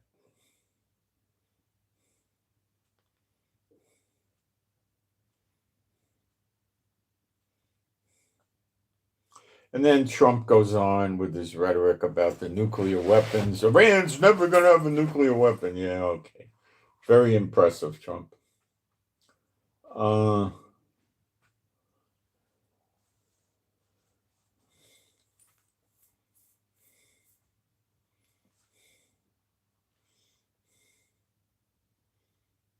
We don't hear beans about Epstein since this war, do we? Nope.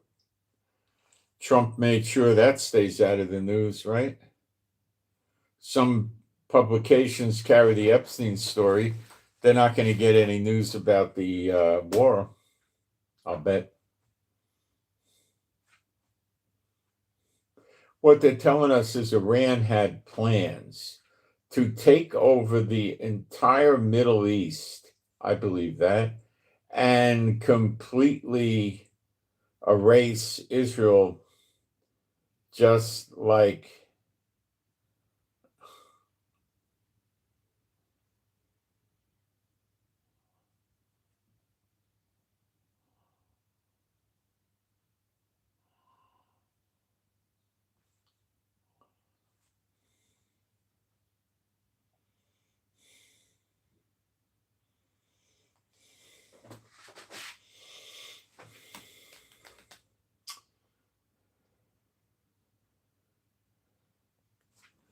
Trump is saying the plans that Iran had are now dead. I believe that, but don't be too quick. Their ground forces are still impressively large and armored. So don't be so sure they're that defunct.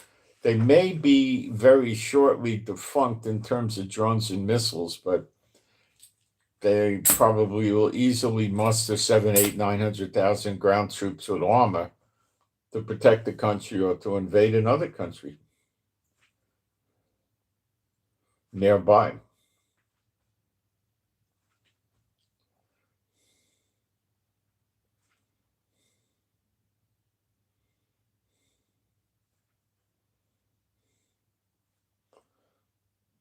America did attack any military structures on Kharg Island. That's in the Straits of Hormuz, and they could use that island previously, like with short-range missile launchers, anti-ship missiles, artillery, maybe radar, and other things. So that's gone away.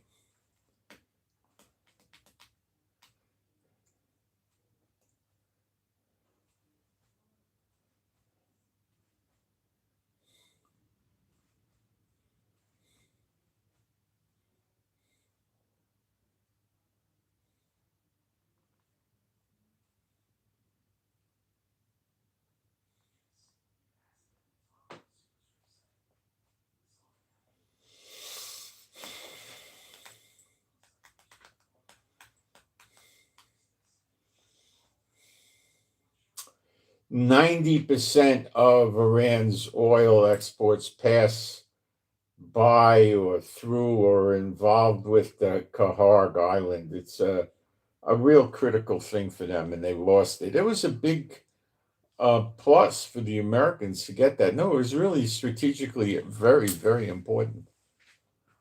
The Americans are doing a very, very good job. It's just you're dealing with psychiatric cases, What he should be doing instead of bombing them is spraying Prozac and Zoloft on them and hoping it gets in their skin or they breathe it and they normalize. It's nuts.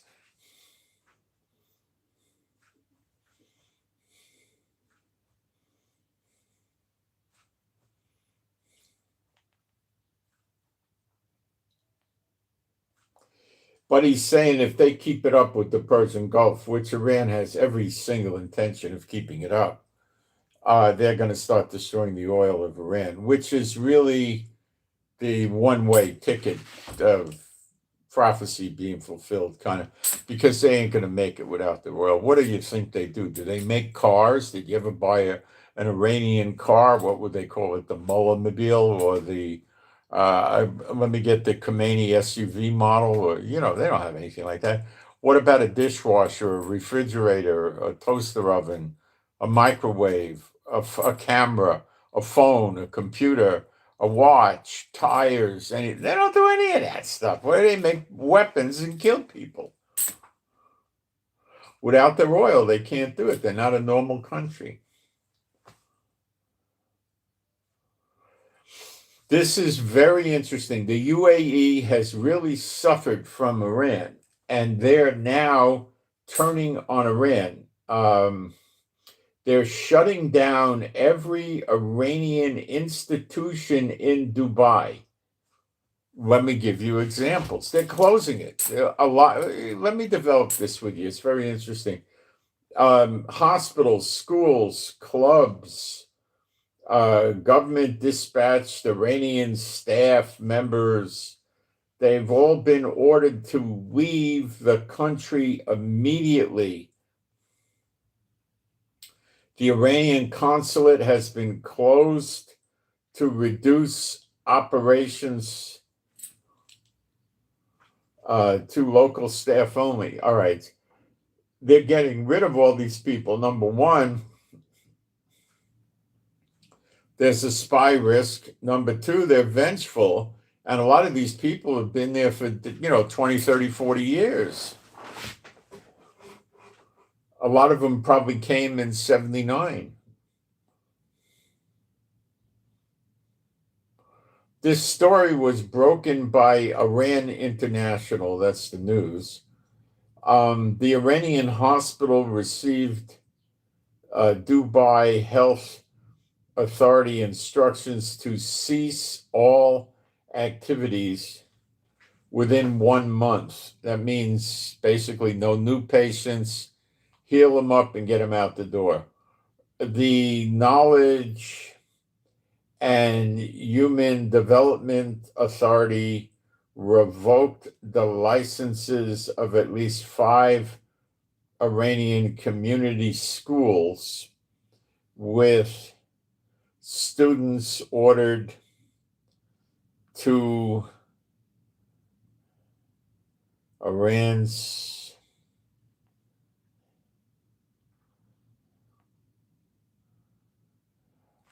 to what is this? To transfer by the 16th of March, that's 2 days from now, the Iranian club, whatever the heck that is, and they announced it will suspend all activities by the 15th of March, that's tomorrow, citing current circumstances. The circumstances are 1,540 drones and 293 ballistic missiles fired at the UAE in 14 days. That's the war. The war is, I believe, now 15 days, I think. The Emirates, which is the UAE, and expatriates are dead. 131 are injured.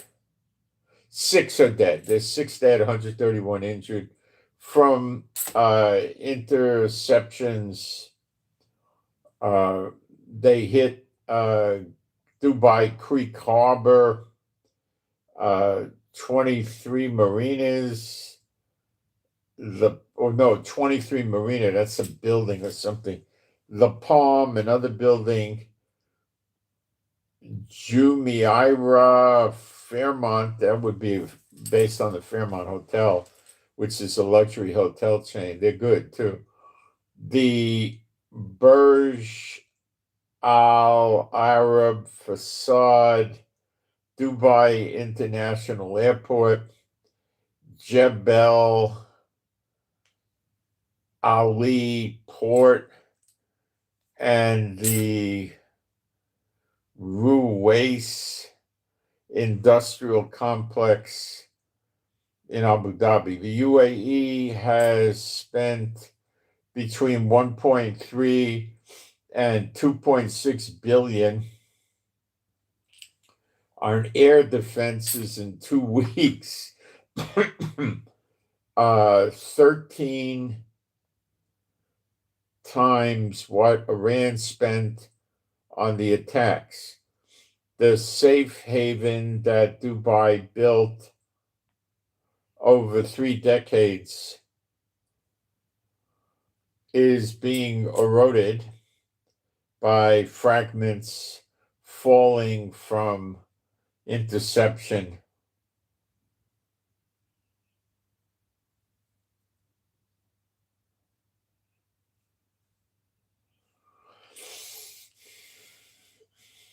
Boy, this is pretty. UAE's getting really mad. I don't really know why Iran's hitting the UAE so hard. I don't know.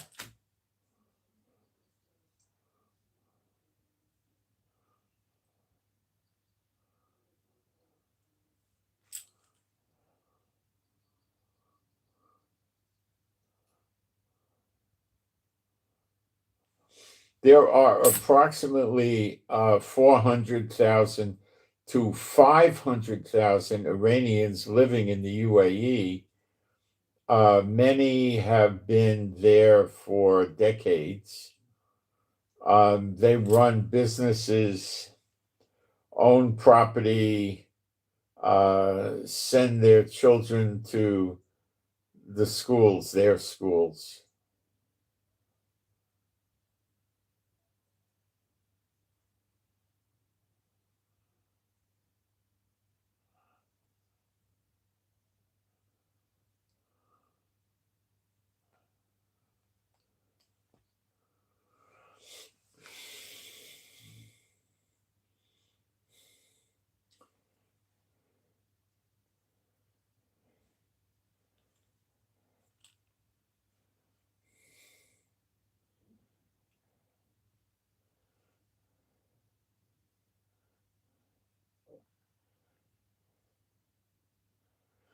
The UAE closed the embassy in Tehran, its embassy that was located in Iran in Tehran, on the 1st of March, 3 days after the war began. Oh, so the war is, if that started, it's today's the 14th. It's about 2.5 weeks old now.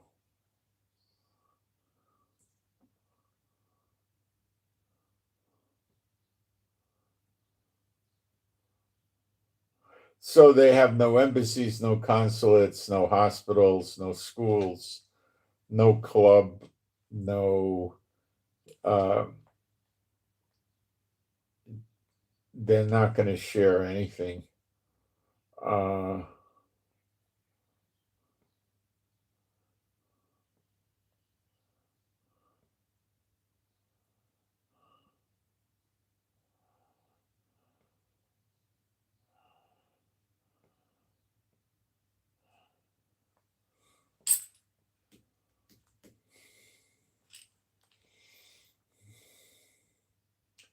And they had a 50-year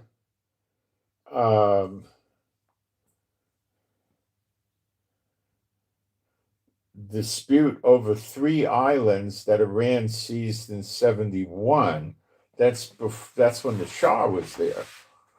Have reached the point where the only Iranian presence the UAE will tolerate is the drones it shoots down.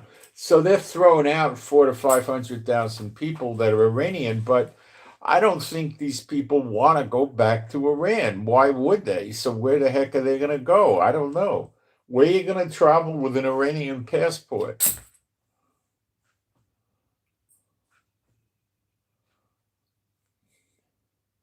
I don't know, but according to Jeremiah 49, they're going to go into all the nations of the world. Jeremiah 49 starts in verse 34 for this. It's called Elam. It probably also includes Iraq and Iran and possibly a piece of Syria. This is what the war looks like.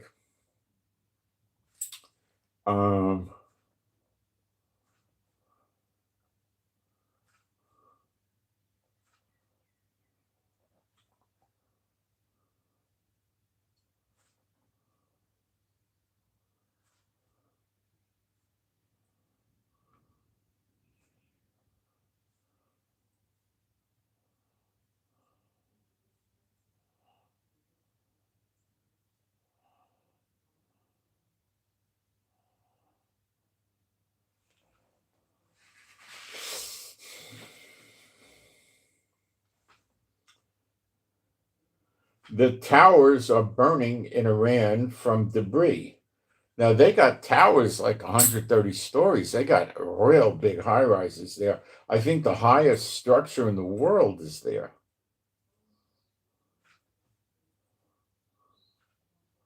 So you have no idea how expensive. I mean, you got a building that's 20, 30 stories.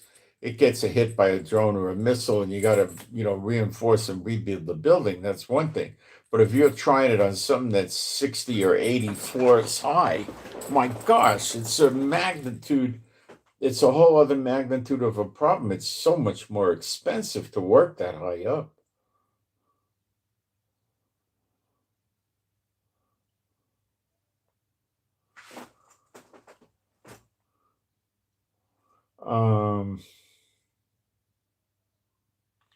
And just a little note here that's very interesting. Somaliland, as you know, Israel is the only nation to recognize them as a nation. They're a break off from Somalia, and they're doing all kinds of trade with Israel. And I'm waiting for the trade to come through. But now with the war, it's going to be a problem, I think. Maybe, maybe not. But they're going to have beef, they're going to have fish, vegetables, and fruits. Many things will benefit from them. And minerals, precious salts and, minerals, not necessarily gold and silver.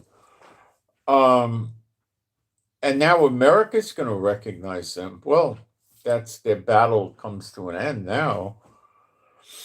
And they'll trade with America too. And Israel wants to open up a military base in Somaliland which is not very far from Yemen. And what are we going to do there? Well, we'll fortify it and protect our guys, and then we'll put radar up there and electronic electronic eavesdropping instrumentations, and we'll start monitoring everything going on in Yemen. Oh, yeah. Not a ship is going to move or a drone fly or anything else that we won't know about. And we'll do takedowns.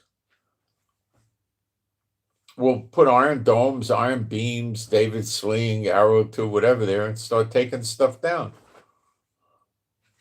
if it's headed our way.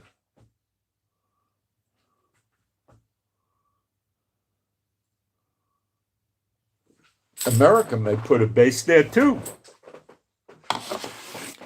Maybe we'd share a base with them, but I doubt it. I think America would put a base there. I don't know why they wouldn't. They got issues there too that they want to protect. They don't want to see the Red Sea get interference again. Let me take a look at the live stream, what's going on. So that's an interesting thing.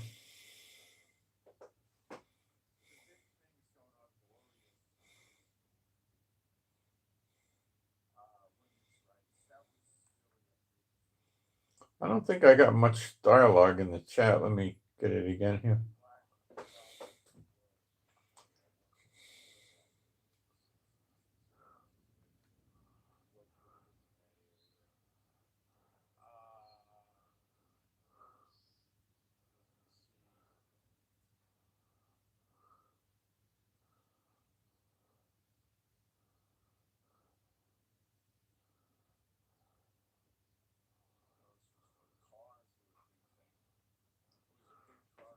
We don't think there's any normal situation taking place in Iran. The military intelligence of Israel, we believe that the Shah got killed, his wife got killed, the son got not killed, busted up, and is in a coma in a hospital with the breathing tube, which means you're in a coma. The damage mostly was done to his legs, and we understand one leg was amputated, but he's not conscious. He doesn't even know he was appointed the supreme leader, and he doesn't even know his dad got killed. He don't know nothing.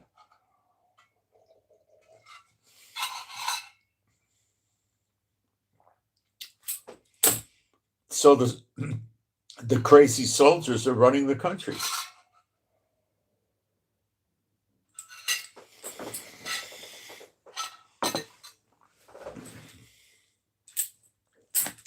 That's a bad thing. So, what Trump is saying, it's a big hurdle for the protester people to take the country over. They're not used to it. They don't know how to run around with an AK-47 and start ambushing the IRGC and the Baji people and kill them dead in the street, which is what it will take.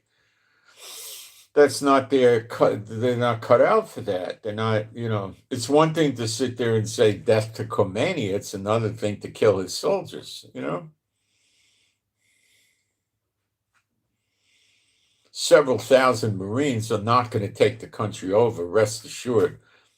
I think the only thing they're going to probably do is try to hold Tehran. If you noticed, like I did, tremendous amount of bombing efforts took place in Tehran, the capital, to destroy anything there, any military presence, any missile launchers there, any radars there, any government buildings there. So there's nothing left.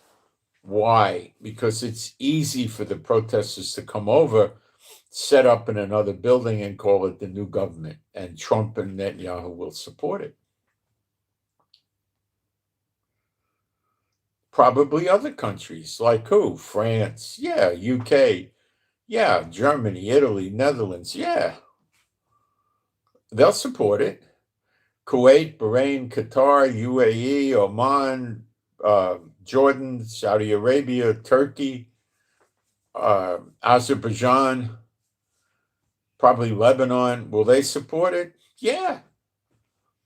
Now, what happens? Well, the Houthis in Lebanon and the Houthis are not in Lebanon; they're in Yemen, and the Hezbollah in Lebanon get fired. They don't have any paychecks coming from Iran, so they might have a couple of paychecks laying around. They might have a little money in the bank. They go a month, 6, 8 weeks, and then they dry up, and they got to go get a normal, healthy job, which is probably challenging for these people because they don't have their heads screwed on right.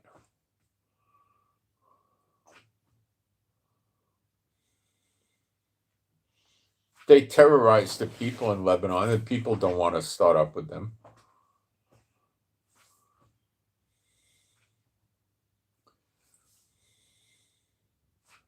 It's getting very interesting.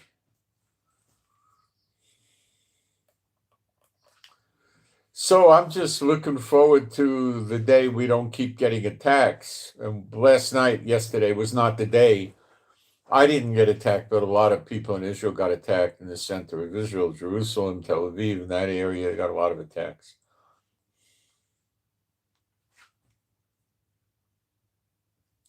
We may not be able to shut all the attacks down from Hezbollah until we go in on the ground.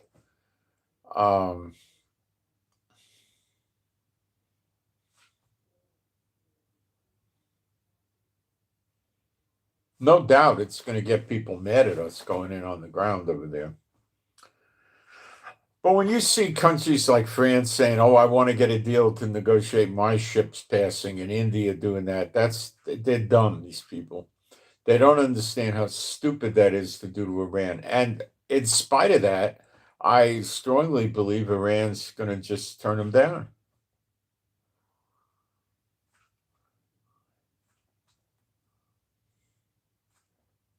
So you guys got to be strong. The terrorism is creeping up in America. Bomb scares, bombs are found and dismantled, car rammings and shootings, mass shootings, guys.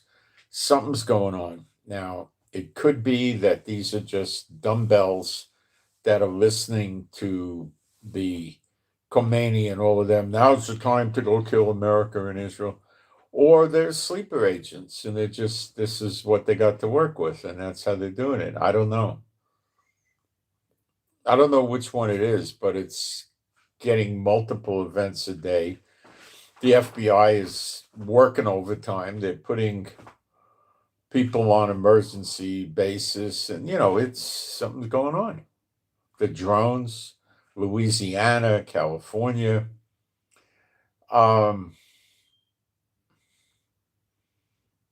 Something's going to pop. The drones could be Chinese for all I know. Something's going to happen.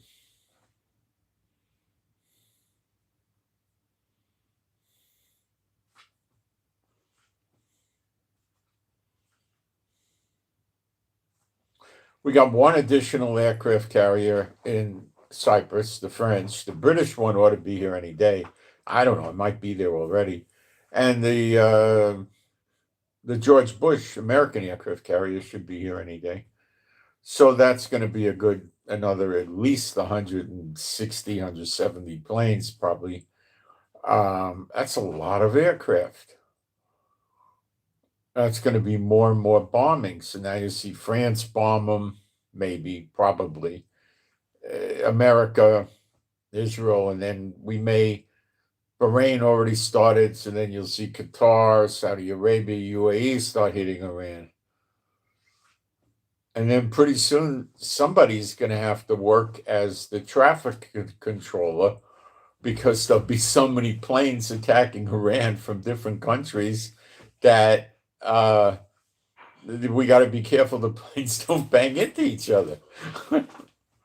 Modi very, very likely will, if he gets nowhere with Iran, which is very much the case, he won't, then he'll go to Trump. Trump will say, join us. Come on, Modi, let's drop some bombs together. You know?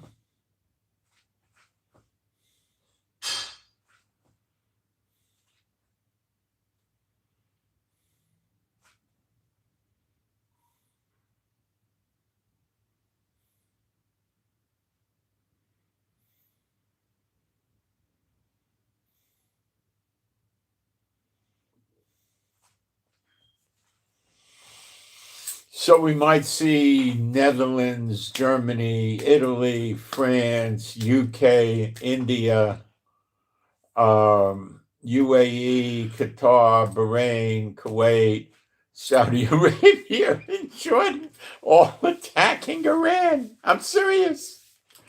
I expect it. And that will get us right through uh, Jeremiah 49, verses 34 to the end, where it gets busted up so bad. All the people in Iran and probably Iraq too have to leave, and they go into every single country in the world where the sword cuts them off, follows them, and they get cut off. Now, this is also showing me it's the beginning of the destruction. We've been in the beginning of the destruction of the daughter of Babylon for approximately 3 months, as again, because somebody was told that by the Lord about 3 months ago, and I respect her conveying it to me. And this is just another progression of the destruction. We've had a lot of storms, a lot of fires, a lot of all kinds of, bad stuff, mass shootings and stuff, but now it seems to be building. And you're going to see, what are we going to look for? We're going to see people that are migrant workers leaving for fear of the sword. Could be drones. You're getting drones now. Threat of drones. See, it's progressing. So God's using America to smack down Iran, and then that's a blessing on Israel. Then forget America, because God hates that. The angels and heaven rejoice when the daughter of Babylon gets it. It's in your scripture. Now you could sit there and, I'm getting away from this guy, he's an apostate, but it's in your Bible. It's in there. It's in Revelation. It's in there. And then you're going to reject me. Go ahead. You're not rejecting me. You're rejecting the Bible. And what does Yeshua say? When you reject knowledge, you reject him. And the Bible is knowledge. So do what you want. I'm not here to make you do anything. No way. I'll just tell you got free will. You can go to the lake of fire and you can go to paradise in heaven. Me and my people, we're going to heaven. But you can certainly have a choice, and if you prefer to take these stands and go to the lake of fire, that's your choice. You have that choice. You can choose to spend eternity, an infinite period of time, more than billions of years, in the lake of fire. It's your choice. You can do it. But thank you, me and my house, we'll prefer heaven. You know.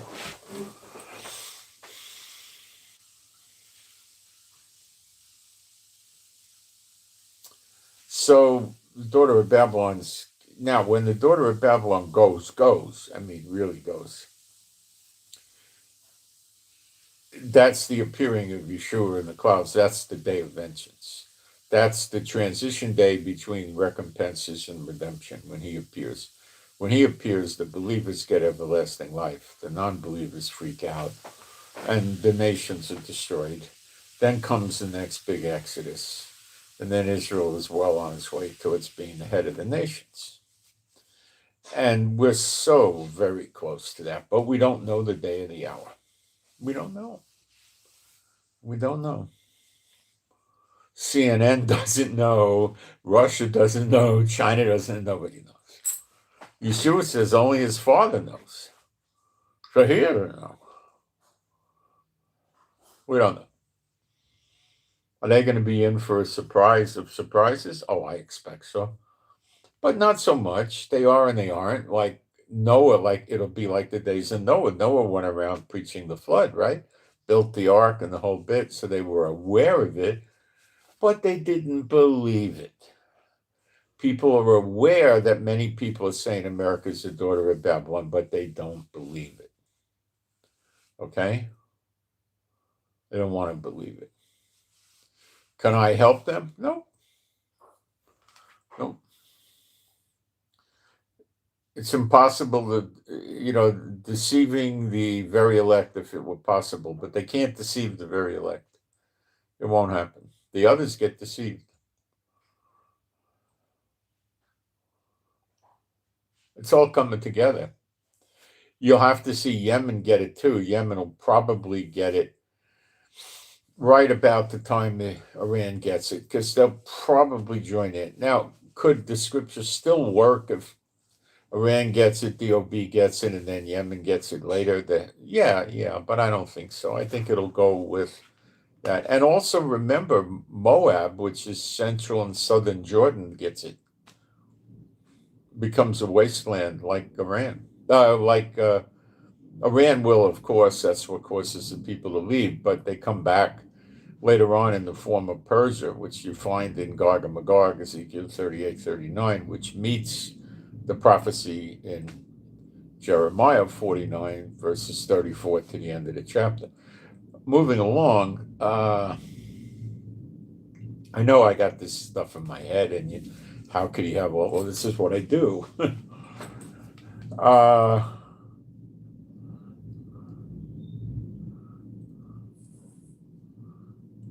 So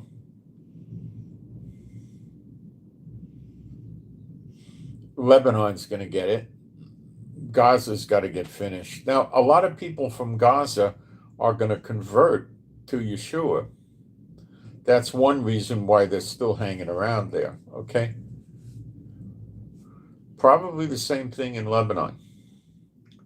It's probably a lot of lost tribes that don't know who they are because they got forced conversion into Mohammedanism years and years and years and years and years ago. So they'll come back. Other countries too, they'll come back. And we'll see what happens. We're close. We're getting real close.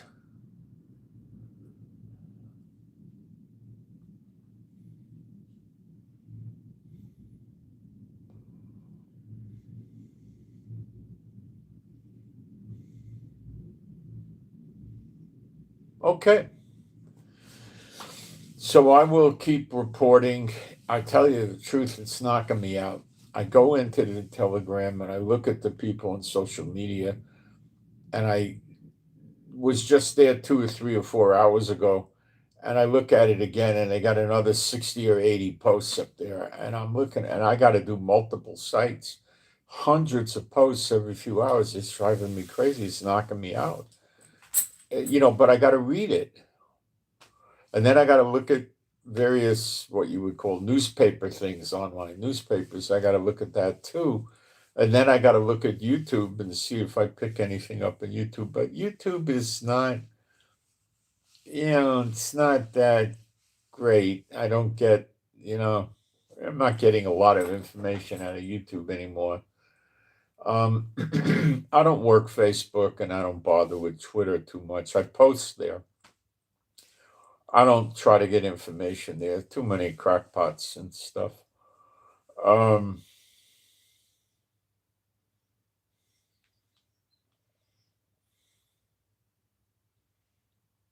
So it's we're several weeks out on Iran, I can tell you that, and a lot could happen in those weeks. Don't listen to the stories of the nukes. Forget that stuff.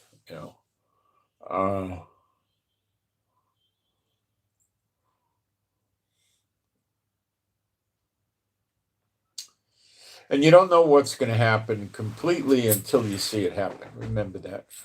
All right. So I'm going to take a quick look here. Well, I heard it start raining, but I don't think it's going to rain for a few hours.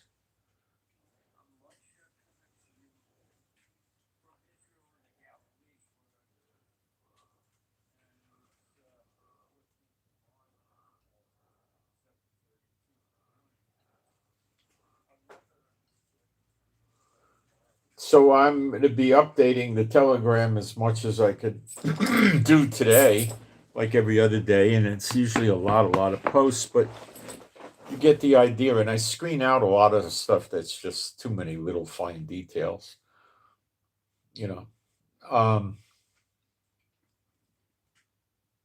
So the Telegram keeps you up during, keeps you updated during the day, and then if serious stuff happens, I'll do a I'm going to take a break for a second. I'll do a couple other things. Ow. Oh, that hurt.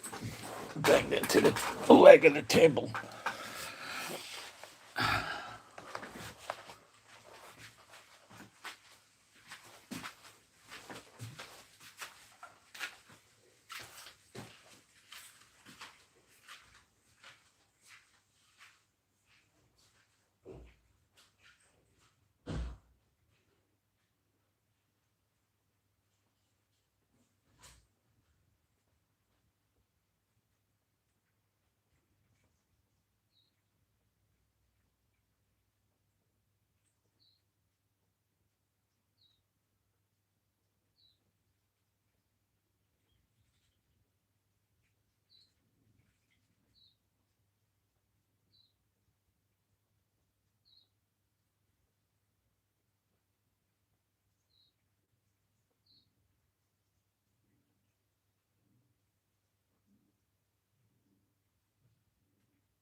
All right. The only other person or group or country that I see is getting into the fight against Israel or America appears to be the Houthis in Yemen, and they've kind of got one foot in the water. They're not completely involved yet, but they will be, I think. Hamas can't do anything. And I think when we do the ground invasion, it's going to make a big difference with the Hezbollah in Lebanon. We'll find their underground facilities. We have equipment that could tell us where they are. And then we just mark it with a laser or a GPS and call the planes in with 2,000-pound bombs. Boom, boom, boom, boom, boom, boom, boom. And, you drop 5 or 6 of those in a small area and caves in. Also, we could find the entrances to the caves. And we have these bombs that look like you put them in the entrance and they kind of expand. They don't really explode brutally. It like expands. It looks like it's a styrofoam, but it's a concrete. It just blows up all kinds of concrete stuff in the opening and seals it. So you can't get in or out. Now, that doesn't make a tunnel, worth nothing because there's other exits and entrances. But then we could find generators that they're using to run fans to bring air in and blow the generator up.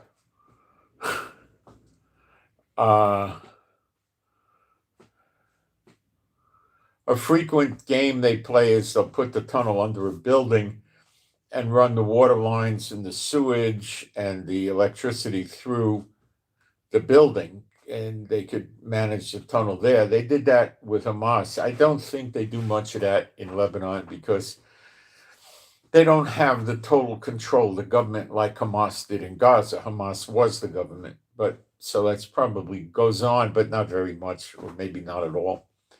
So we're going to have to get rid of the tunnels, and the tunnels are where they're hiding, where they're living, where they got weapons, missiles, probably not launches because it's hard to get them in and out of the tunnels, but we'll find the tunnels, and we're very good at it. We have a lot of practice. We'll blow them up.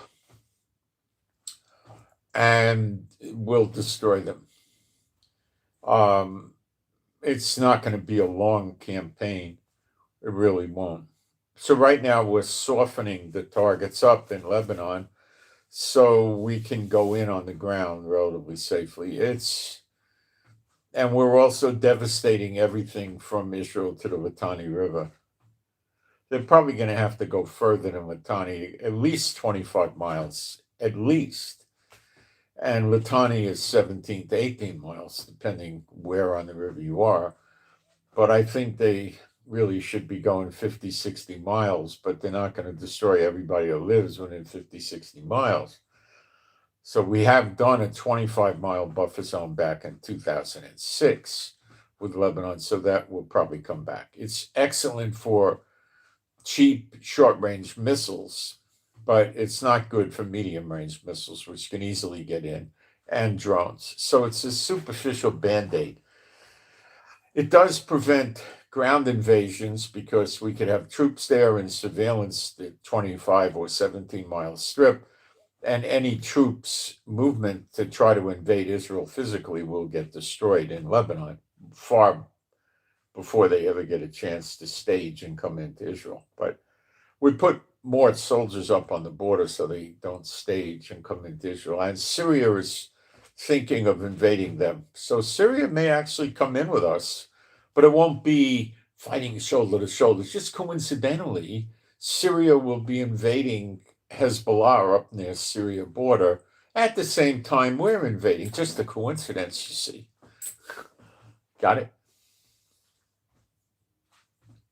And, you'd think that the Syrian people will benefit from our eavesdropping electronically, our surveillance and intelligence information. Of course, they might even wind up with some weapons.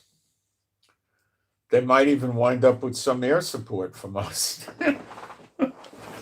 and America. I don't know. But, that's going to be an interesting situation.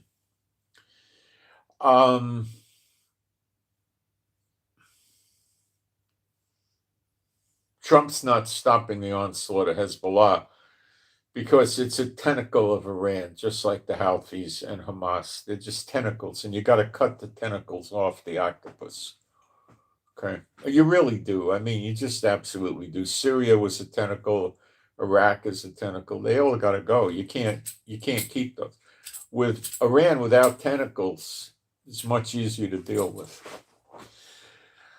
Okay, let me get a prayer out for us. My Heavenly Father, Jehovah, I pray for all the true believers and their households and me and my wife for your peace, safety, and protection. And we would be happy, healthy, and whole. And our animals and pets would have your peace, safety, protection, and be happy, healthy, and whole.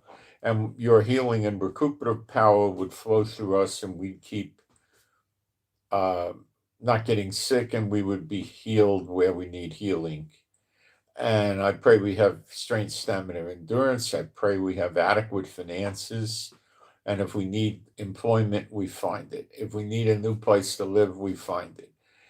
If we need more clients and customers for our business, we find it.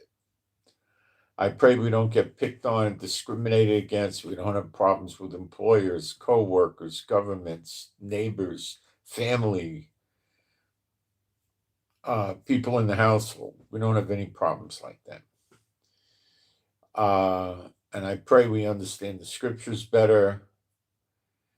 And I pray for the peace of Yerushalayim, B'Shem Yeshua HaMashiach, spiritual warfare. And B'Shem Yeshua HaMashiach, I loose off of all the people watching or listening to any of the live streams or videos that I put up on any media, anywhere on the internet, any social media. I loose off of them any and all witchcraft or sorcery of any sort, from any source. It's all cast null and void for all time. No value, no effect forever, shall never return. B'Shem Yeshua HaMashiach.